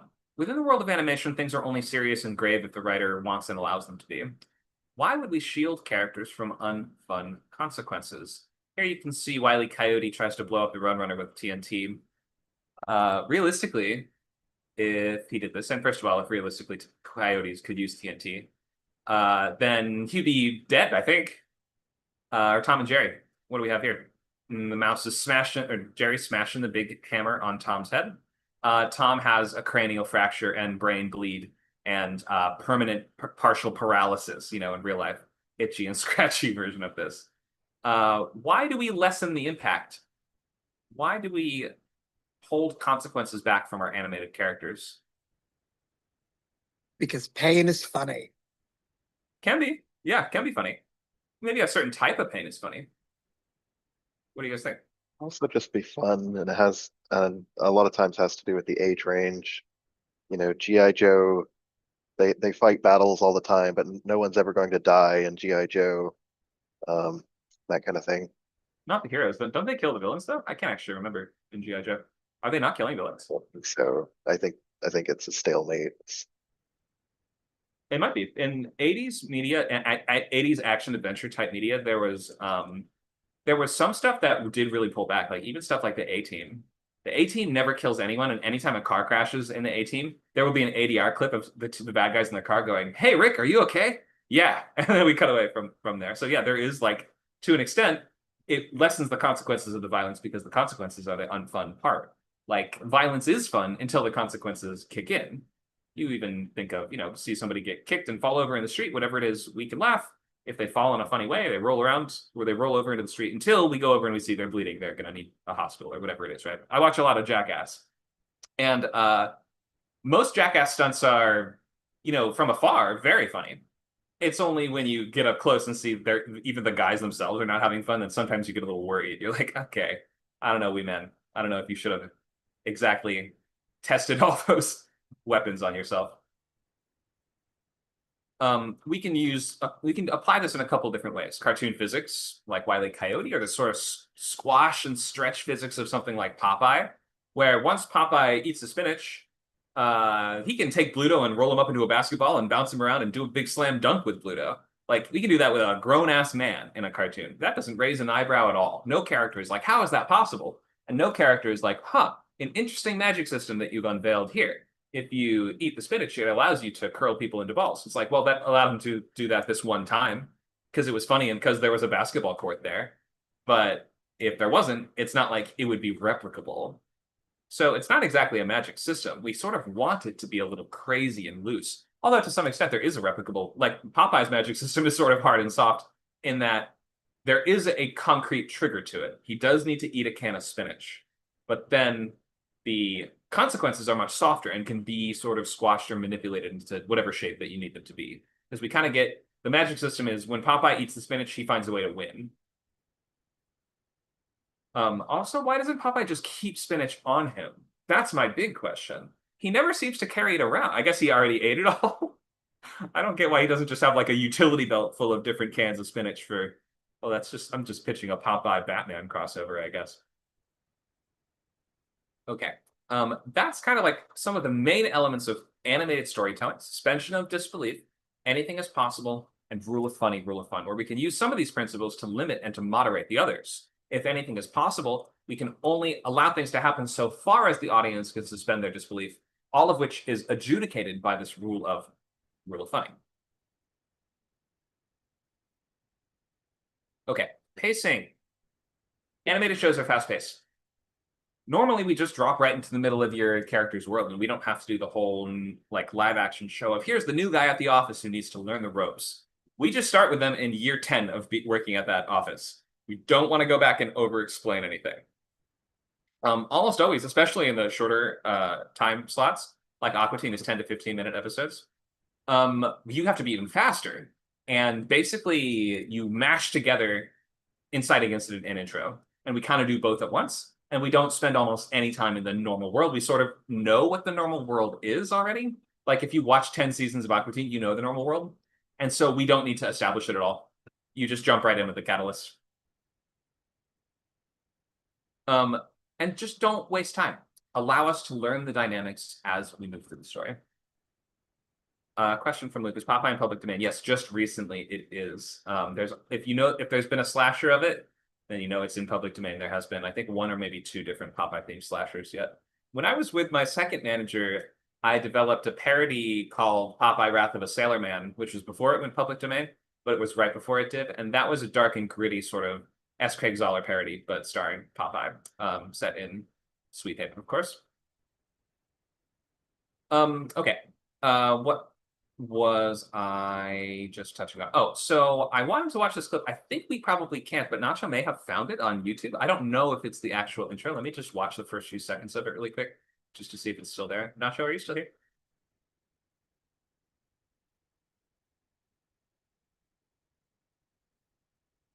Maybe not. Nacho, did you step away? He even had stuff to workshop in the open lab. Okay. Well, I'm not sure the rules I have to follow here are the exact way to do this, so I think we won't be able to watch it for now. I'll have to just kind of touch on what happens here, and maybe we'll find a way to do it for next week. This is one of those 10-minute shows that just jumps right in. So or maybe I can just show it with the sound off for now. We don't have to watch it. It's better to see something rather than just have me talk about it the whole time. Okay, I just added it.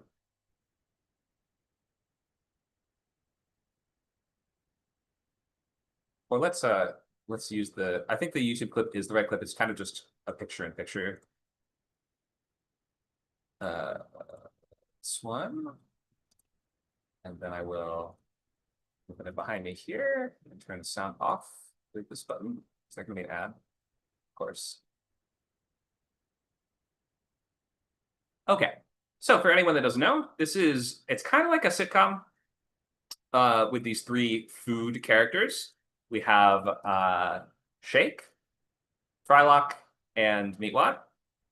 And they are, you can imagine they're sort of like retired superheroes that basically only do sitcom stuff now.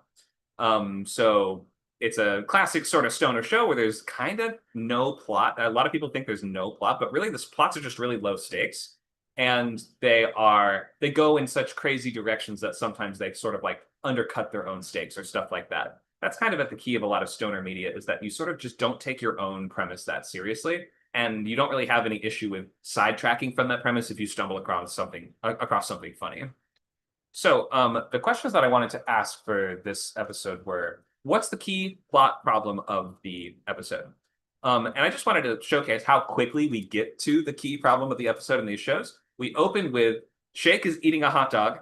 Frylock is testing his blood pressure, and he's like, "Oh my God, your blood pressure is incredibly high, dude. You got to clean up your act. Like, you've been eating crap food your whole life. You're gonna have a heart attack and die." And Shake's like, "You're just jealous of my fast-paced, hard-rocking lifestyle." So there's our key problem. Shake is getting out of shape. And as they're sort of fast food characters, this conflict comes up pretty often on the show. They're sort of also lazy stoners. So Frylock is kind of the only voice of reason here. So what do we learn in the opening seconds of our episode? The entire problem that this episode will revolve around. This question of Shake's health problem. Shake's health is like at the core of this episode. And often the others are kind of inspired by that too. They're like, wow, we're not getting any younger. We have to keep our own health up too. So we right away establish this question of what is the A story here? And also it tells us who the protagonist is of that A story.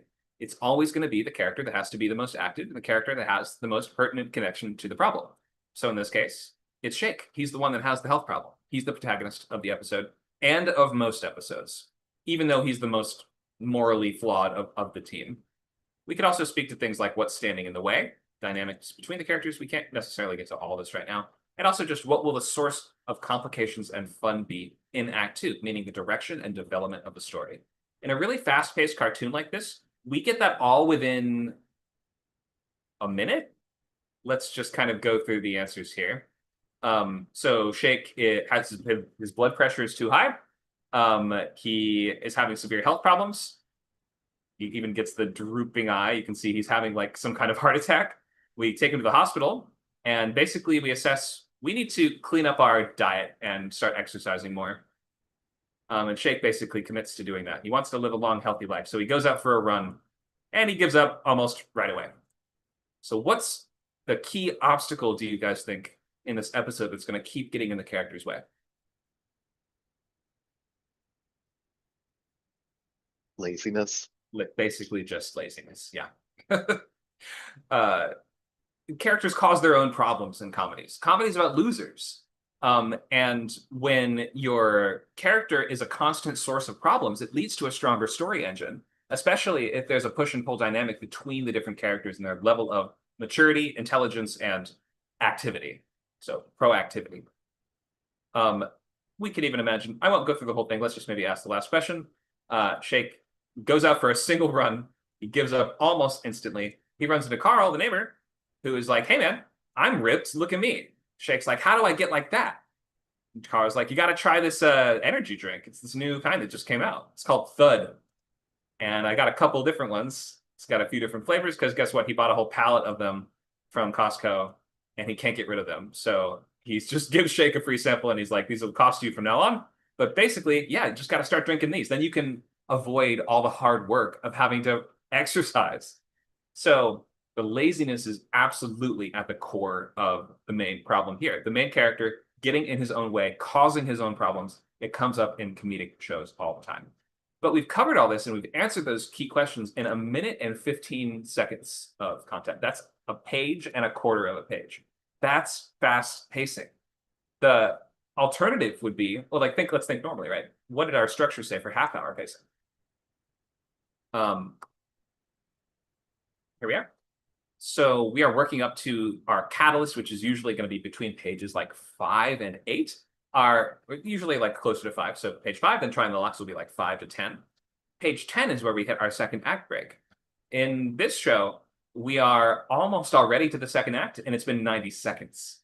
I hope you guys can see that cartoons are all about getting right to the point and not wasting time. You can trust that the viewer knows the setup, and even if it's your pilot, you can pretend that the viewer kind of already knows the setup and the dynamics at play here, and you don't need to set the table when we just want to see the main course.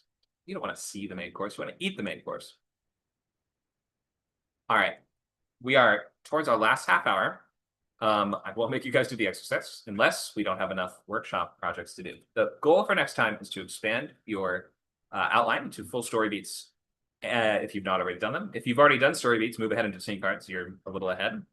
And of course, as always, to continue reading additional pilots. You should be reading at least one a week, bare minimum, and come ready to talk about what did you read, what did you like, and notice and learn. Okay, let's start with questions on today's topic, then we'll go into Open Lab. If no one has questions for Open Lab projects, then I do have an activity on pacing. Okay, let's start with questions. Yeah, I just wanted to, I guess, ask your thoughts on, sometimes, so for example, in table reads, we might read someone's animated pilot, and they're just really, really long scenes that feel like, exactly what you're talking about. Like it's just, it doesn't fit with the way that I imagine animated shows. And the few animated scripts that I've read, they move like really fast. So I don't know if you have thoughts on like, I mean, obviously you can tell somebody like, hey, just go, chop this down to 2 pages, but I mean, like, what's a good I don't know, advice for people who have trouble with this a lot, where I'm seeing all of their scripts have this. Oh, could you hold 1 second? I just have something on the stove. I have to move it off. 1 second. Okay, okay. Actually, it's burning his house down over here. I just wanted to check really quick how long these scenes were. I'm not sure if this is a full speed version of this episode. It might. Sometimes when people like upload to YouTube, they change it to like slightly faster. In any case, looking at this, looks like 33 seconds for the scene 1 of Shake getting his health assessed. We're in the hospital for 25 seconds. We have Shake jogging up until he gives up, until 50 seconds. Then we have Carl providing him with his first sample of the energy drink at 1:02. That's 4 scenes in 1 minute. Yeah, it's kind of a skill issue. I mean, just in the sense of we can give it's all skill issues. Everything we're talking about is skill issues. This is a complicated set of skills, but it is one of our easiest metrics to use, just to refer back to the pages, right? When you're writing 10-minute shows, I would never say your scenes should be 0.25 pages long. So it gets a little harder to measure that out when you're writing in like truncated formats like this. So I wouldn't try to map to this too closely. But at least I did measure those out just in an effort of showcasing how quick your scenes can be and still convey everything that they need to. So really, it's like there's no wasted lines. We kind of and even the lines that feel like wasted lines are funny. So they're not really wasted. So I guess what I would suggest there is, it's kind of like every piece of advice we give kind of speaks to this question of how to write effectively plotted scenes that are paced well. Go right. I feel like everything I say I've said before. I don't know if there's something new I can come up with necessarily. You want to get right to the conflict. The longer that, like, we can, especially because sometimes people are like, no, I want to learn who the characters are before the conflict starts, but we can learn who characters are through conflict. And just because we're in a conflict doesn't mean it's like the main crux of the conflict that we're eventually building to. Your character should start in some kind of conflict, even if it is not the primary A story that we're setting up from the get-go. Like, if the story is about, I don't know, your character's a security guard that's eventually going to become a superhero. I'm just back on Unbreakable, aren't I? then scene one, well, let's just go to what's scene one of Unbreakable.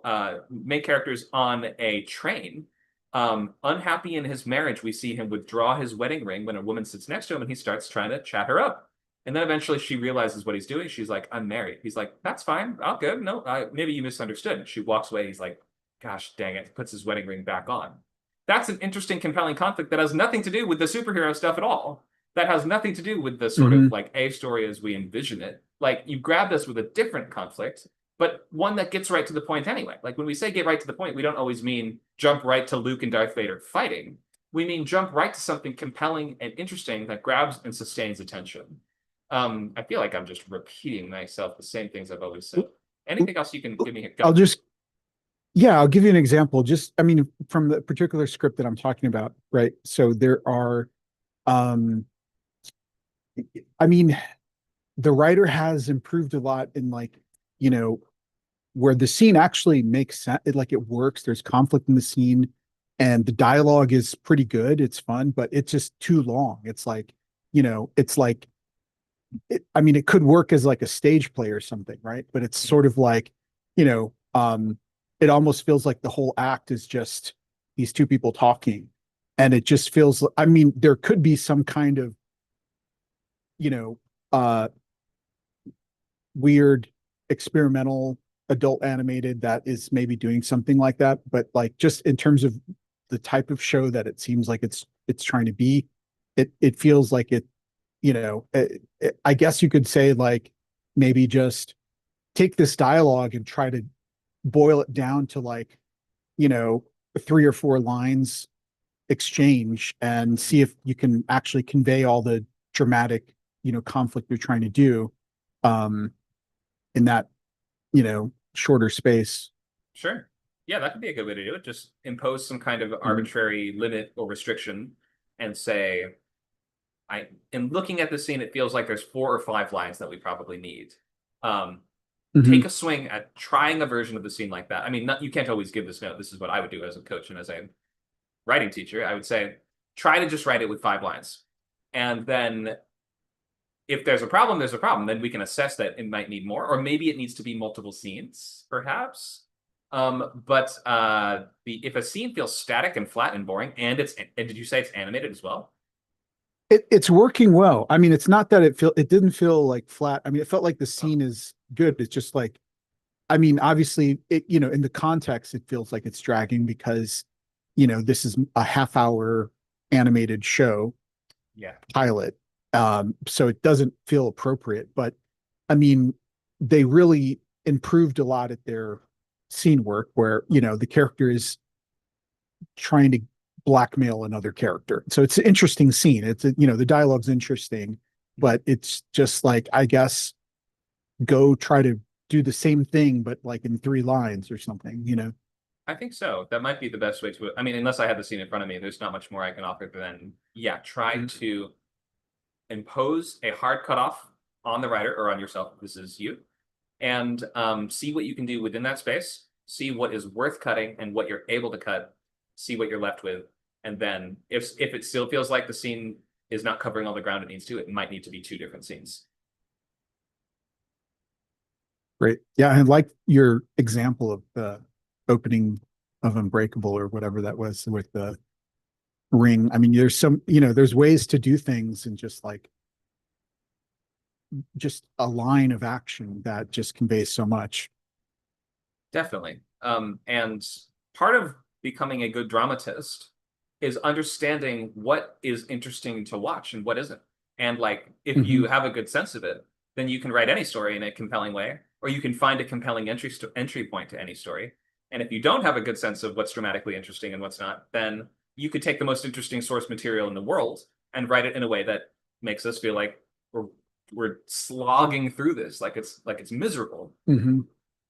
So part of that is talent and instinct, and part of that is sharpening your training, learning the learning the basics and the fundamentals of how drama works, how conflict works on screen, like how just like a lot of the basics are fitting together.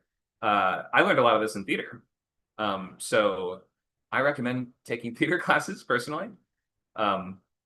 You will get down to a lot of the basics of how to make just 2 people talking in a room interesting.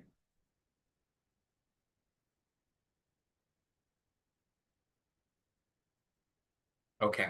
Other questions on today's topic of structure and pacing? Or just animated storytelling? Yeah, I have a question. Okay. I specifically struggle with this.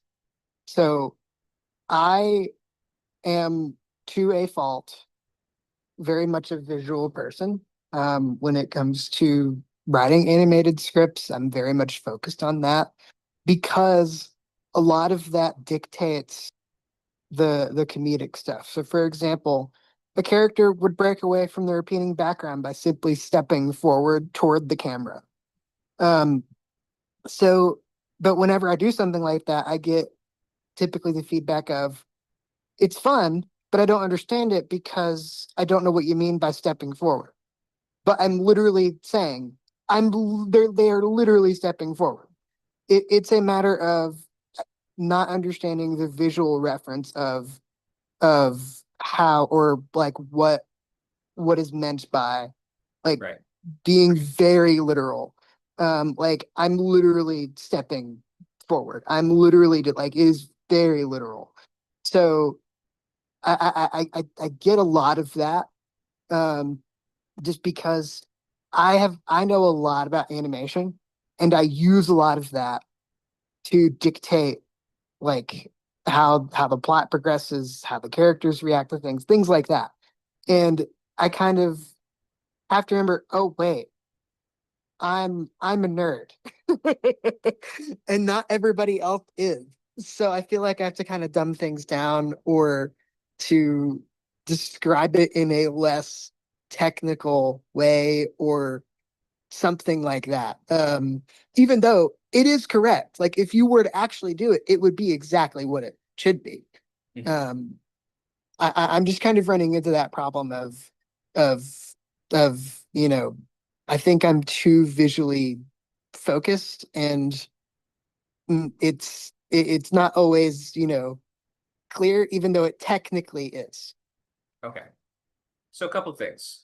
To begin with, if you're using really technical terminology of any kind in any script at any point that the reader probably just won't know, then you might have to, we'll quote, dumb it down a little bit. A little, not that much. The audience is also, it's because two things are true. One, the audience doesn't know everything. Two, the readership is very smart. So, and is very perceptive. And yes, they'll occasionally miss something, but we have to kind of like take the responsibility for that in our writing. We can sometimes, like the audience can be dumb, but not wrong, right? They can be dumb and you're like, oh, you're so dumb, but they can't be wrong if they say, I didn't get it, because they're not lying.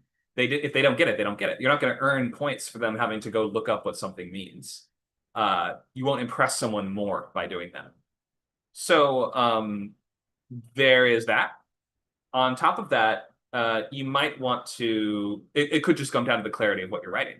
Like, it could just be that there is a clearer way to write it, that it would just make visual sense. It might help if you sort of, rather than using animation specific terminology necessarily, maybe liken what the characters are doing a little bit more towards like the physical world that they're in. So like he steps away from the background as if it is a revolving background on a stage. It's or sort of connect it to something that it would physically resemble, as opposed to saying like referencing the cell that it's on or something like that. I'm not exactly sure what you have written and what the audience was misperceiving. So if you can paste it, that make it a little easier. But if you can liken it to terms that the audience would already know, like you don't have to say he steps away from a matte painting. You would say something like he steps away as if it's all painted on a sheet of plywood behind him.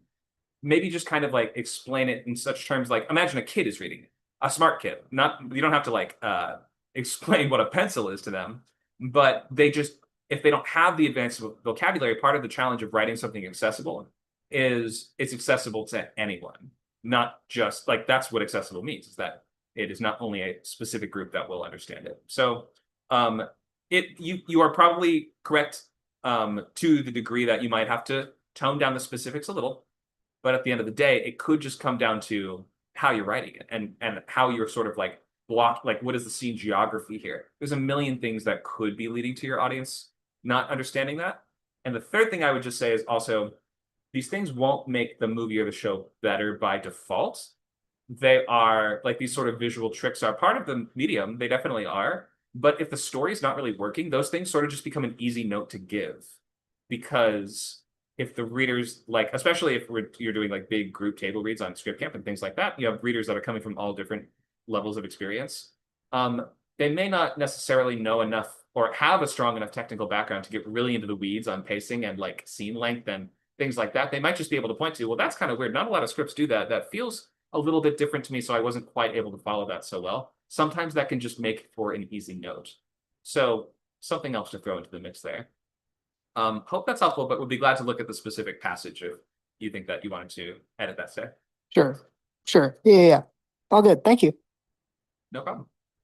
Thank you for sharing. Hope that's useful for you.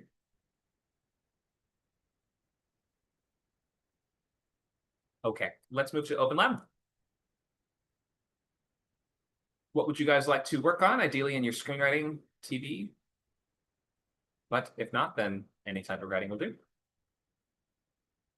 Fictional, not non-fiction writing, please. We have people occasionally posting long political documents in our WordCamp servers sometimes, so ideally not that.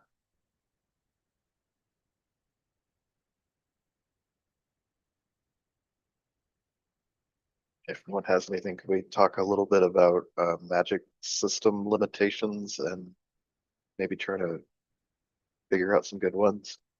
Okay, sure, go for it. I don't know where to begin. Okay, do you want to take a little time to think and we'll see if anyone else has a project to work on in the meantime?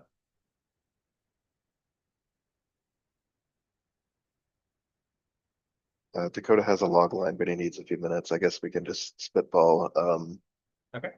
I'm leaning towards magic shortens someone's lifespan. And the bigger of the magical sort of effect, the more lifespan is expended. Okay. And I think that would tie the.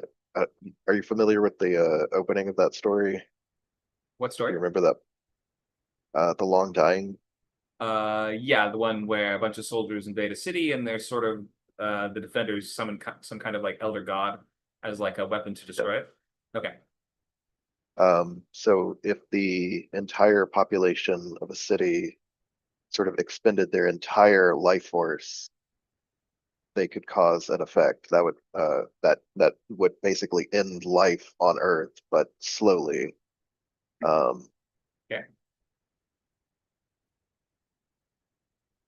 And I just don't have a good way to show that that is the way it works, or that that's the limitation. I don't know. And the earlier in the story, the better that we can show how this works. Right. Well, the easy way to show that magic is taking someone's life away from them is to watch them age in some way or getting older. That's the way we've seen it done many times. We talked about in the past before. That's sort of moving them closer to their point of death. So there's different ways to interpret what that might mean or look like. In terms of you're wondering how to visualize it, maybe you could always add extra rules. You could have meters, an hourglass that gets filled up with sand. The more people contribute their soul life force to it until finally it's got enough in the jar to, complete the spell.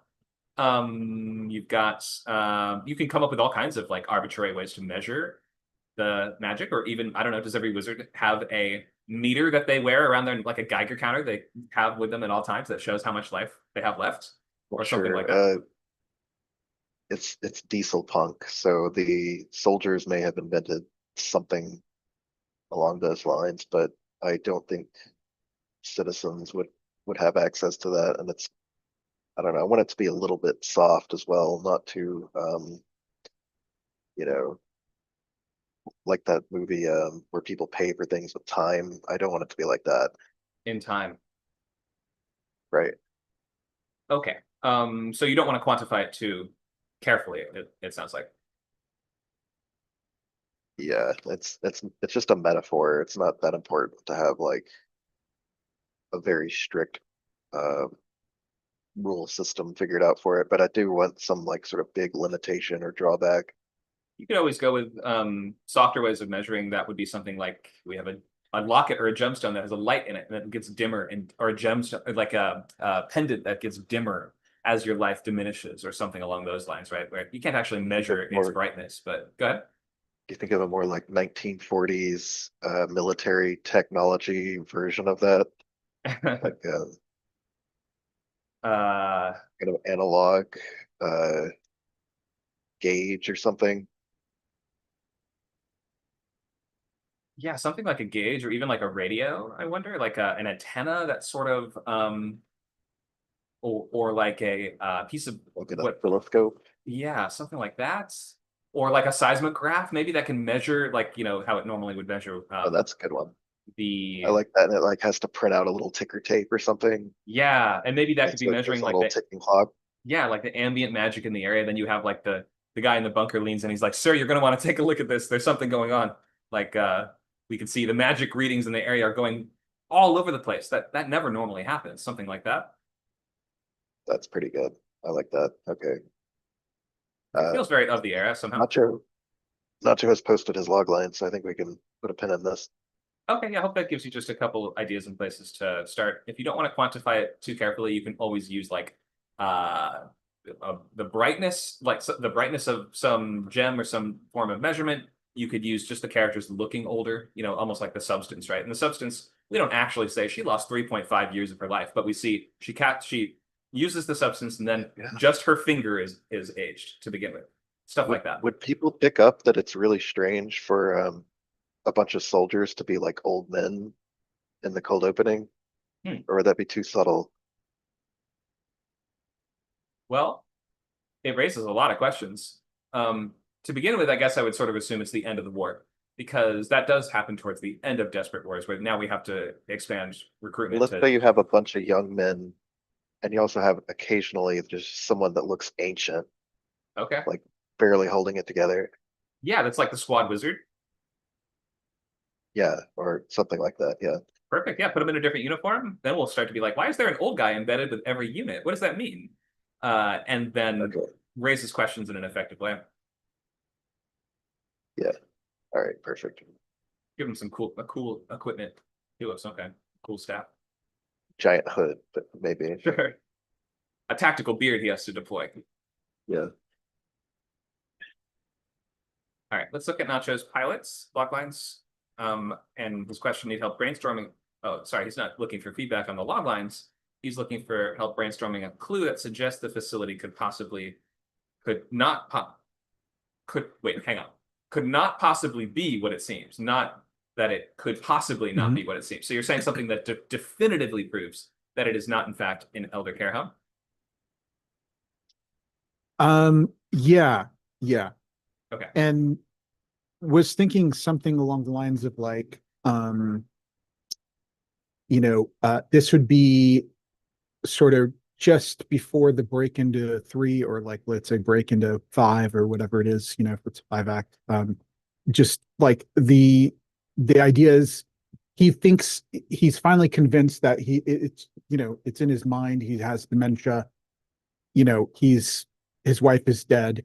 And then, maybe he sees his wife, or, there's some little area behind the facility where it's like the staff seems like they're actors or something. And maybe his wife is one of the staff, or I don't know, something that just, it's like I was right, or, there's something else going on, and Yeah. that sort of drives him to continue. Mhm. Yeah, this is a whole plot archetype. Have you seen Flight Plan? No.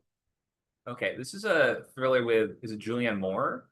From it's gotta be like 2004 or 2005. I'll just spoil a big part of it for you, but essentially it's a similar thing to this. It's Okay. like woman gets on a plane with her kid. She's a young daughter.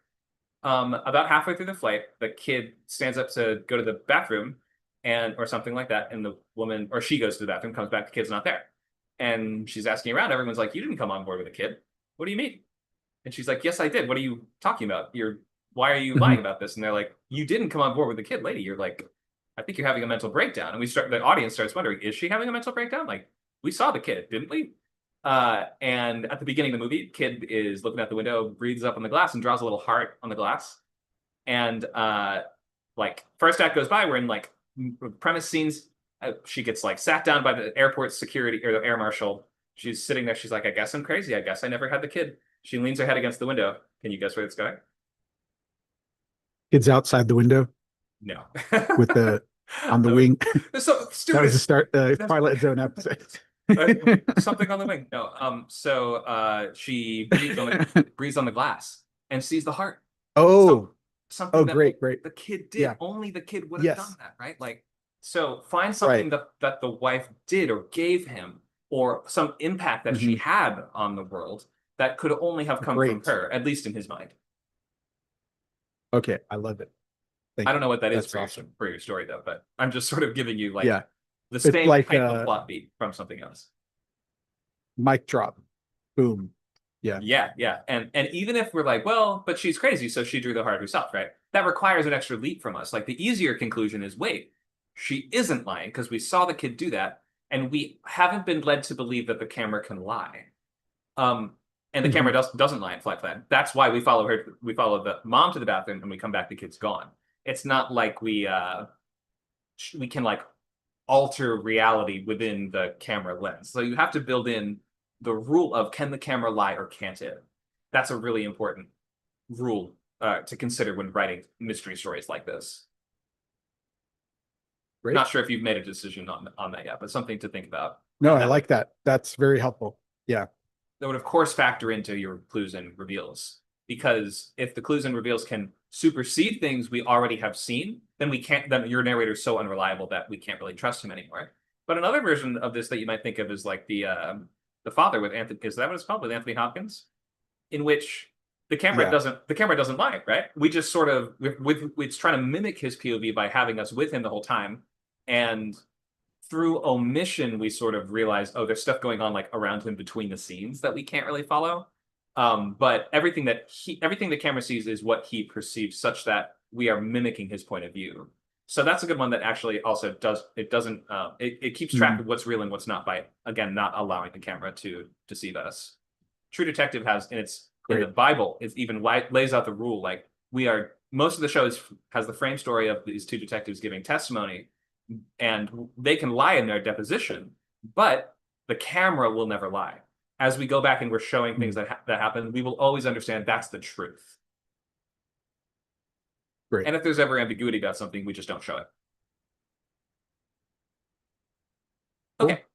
I see one more log line from Dakota. I know that may not be all the answers you were hoping for. I hope that gives you just like No, it's super helpful. like an angle to be thinking in, even if it's not like a concrete solution. Okay, Dakota, you ready? Let's go. All right. Benny and the Fourth Wall. It's a funny title. I was even thinking Benny and the Jets at first. Then it is in fact the Fourth Wall. All right. After he rips a hole in reality, an overly chaotic Toon must rebuild his life in the normal world before his villain wreaks havoc.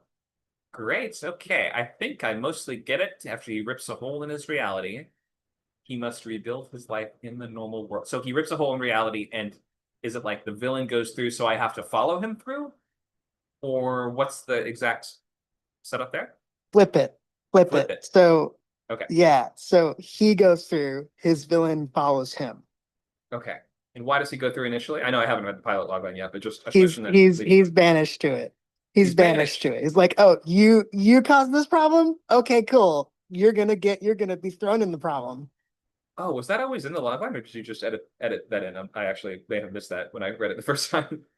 My bad. No, that not in the series. It was in the I put it in the pilot though. Okay. Got it. I read the pilot. I was like, I thought maybe I just glossed over that. Okay, let me try again. After he rips a hole in reality and is banished to our world, an overly chaotic Toon must rebuild his life before his villain wreaks havoc. Will his villain wreaking havoc prevent him from rebuilding his life? Yep. Why?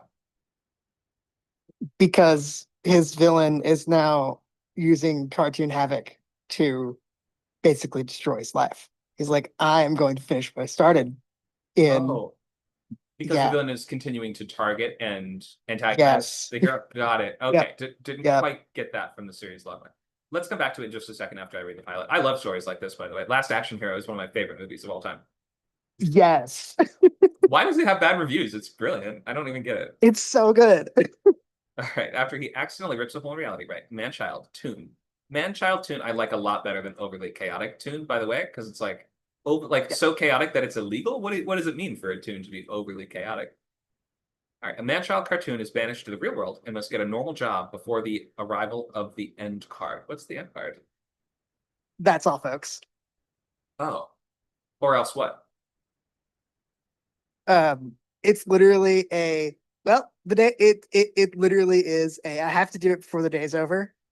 Or else. Or else. It's okay if you're not sure. Yeah, it's like or else ... Okay, not sure. That's right.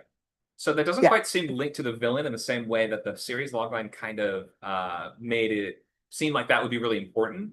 So I would Right. try to connect those stories a little more. Like it seems like two sort of separate setups, or maybe even two different series loglines. Whereas one of them would be Sure. a little bit more focused on the rivalry and the I have to stop the villain because maybe I'm the only one who can. That would be sort of more like the premise-based version of the show, but I could also easily see a status quo version of that, where every week there's some new problem the villain is causing because he's trying to draw our hero out of hiding or trying to steal his life somehow, trying to ruin his life or something like that. Which, if that's the case, then that makes for a great sort of Mr. Krabs and Plankton style rivalry that can last and power the whole status quo show. That can work fine.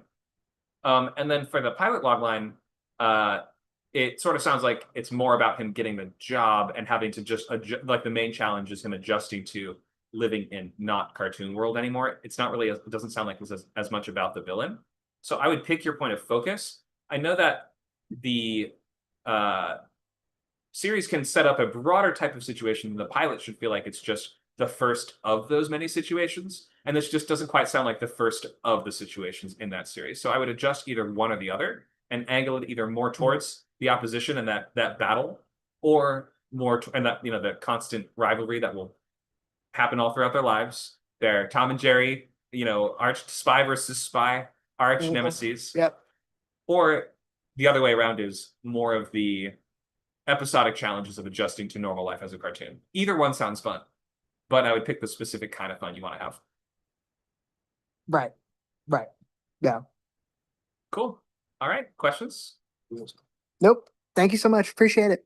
Sure. And last question for me. Is Benny the hero or the villain? Which one's the lead? Benny is the hero. Hero. Got it. Okay. So the fourth wall is could be something we play with throughout the whole story. Like it could involve them going back and forth. I guess calling it that makes it sound like it will continue to revolve around that. Yep. Exactly. Got it. Okay. Great. All right. Sounds cool. If it's more of the villain thing, Last Action Hero might be a good comp. If it is more of the sort of like adjusting to daily life kind of thing, then Roger Rabbit or something like. I mean, I know you probably are. I think you're sick of Roger Rabbit comparisons, but yeah, there's a That's cool okay, world. though. What do you want to do? right. I mean, yeah, There's not too many things like that, so it's just sort of tough to. that's true. Outside of like some puppet stuff is kind of like this, but then again, most Muppet media, the Muppets are not considered part of a different world. They're usually considered part of our world anyway, but they just are actors. So the sort of other world that we see is just the world of their show within the show. So it's a little bit different. Right. And in your case, I think you're saying no tune has ever normally crossed into our world before, probably. Yeah, exactly. Yeah. Mhm. Got Yep. it. Okay. Might be more of the one sounds a little more like a movie, one sounds a little more like a series, but I could see either one working. Right. Cool. Okay. Let's wrap up for now. We're at the end of our time, a little overtime actually. Thanks for sticking around. We'll do designing characters next week and turn in those final story beats. Get going on those scene cards because we'll need them by week 4. That's when we start pages. Script finished by September 28th. All right, thanks for joining, guys. Jeannie, I saw you just joined us. Thank you for coming by. I actually gave feedback on your logline in the early part of the class. So if you check out the recording, you can watch just that part if you'd like. Perfect. All right, we're wrapping up for now. Thanks for coming by, guys. There will be poetry starting right after this on WordCamp, and then script swaps, table reads later today.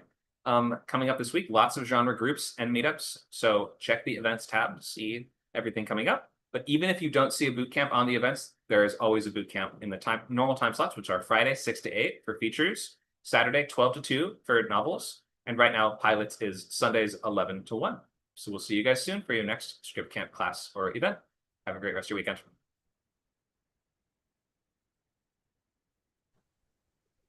When are features? Features is Friday 6 to 8. Okay, and that's for feature films. Would it be script writing? Yeah, writing scripts for movies. Okay, is there a like a 6 week course for that or something? It's 8 for the feature. It's 6 for TV. Okay, and how can I get a link to that? You're on Zoom right now, right? 1 second. Let me link it in the chat. Okay, And have you tried Discord before? I haven't tried this course before. No, I'm sorry. Oh, sorry. Discord is the name of the it's sort of like Yes. the app that we run. Oh, you have used it? Yeah, I have. Okay, so we are all on Discord. It's a little easier to interact on here. You can definitely use Zoom if you want to, but I just wanted Okay. to suggest that it's easy to browse all the upcoming classes and events because we just have like a tab that you can click on. I'll give you the link that you're looking for Okay. the moment, but the server is where we post all our announcements and stuff. It doesn't cost Okay. any money. Alrighty. All right. I will link the Feature Bootcamp chats or the Feature Bootcamp channel. And last question: Did you sign up? You signed up for membership with us with Script Camp or with Skill Camp? No, I have to do that. I'm happy to do that. Yeah. Oh, okay, cool, great. Yeah, so you'll get once you sign up for membership, you'll get access to all of our programs and classes. For the most part, the week 1 and week 2 are going to be free in public for everybody. Okay. All right. I love it. Here's the invite here. I'll link that in the chat. And then, oh wait, actually, this is the Discord link to join. I don't have a Zoom link to join that one yet. Okay. But I can send you either a message or it will be announced on the day of. I'll send the time slot as well. That's Friday, 6 p.m. Pacific time. Okay. Oh, 6 p.m. Pacific, so that's 9 p.m. Eastern. Oh yeah. Okay. If all our times are in Pacific, so if you see something is at 6, then yeah, it would be at 9 for you. I will say if you're looking to do the features and that's too late for you to start, then when the course concludes, it swaps to an earlier time slot on Sunday. So you should it would Okay. be 2 p.m. on Sundays once this one wraps up, which should be pretty soon. Okay, so when will that be starting at the 2 p.m. time slot? I think that will be in 6 weeks because we're just going into like week 2 of the current course, but we're also doing Okay. some reorganization. I would say join the next one Okay. because like Okay. even this upcoming Friday, 6 to 8, and even if you haven't signed up for membership yet, we can still like answer questions, get you on the right track, and make sure that everything is in order for the course to start. It's always fine. You can join one in the middle, Okay. and we'll get you set up for the next one. You don't have to just join in week 1 and then just go to week 8. You can join at any time. Okay. All right. Okay. Do you need to send me an email or I send you an email to get this link or what? You don't have to. Can I ask, did you join this one off Meetup or how did you join this one today?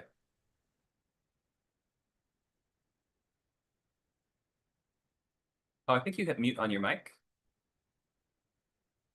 I'm not able to actually hear at the moment.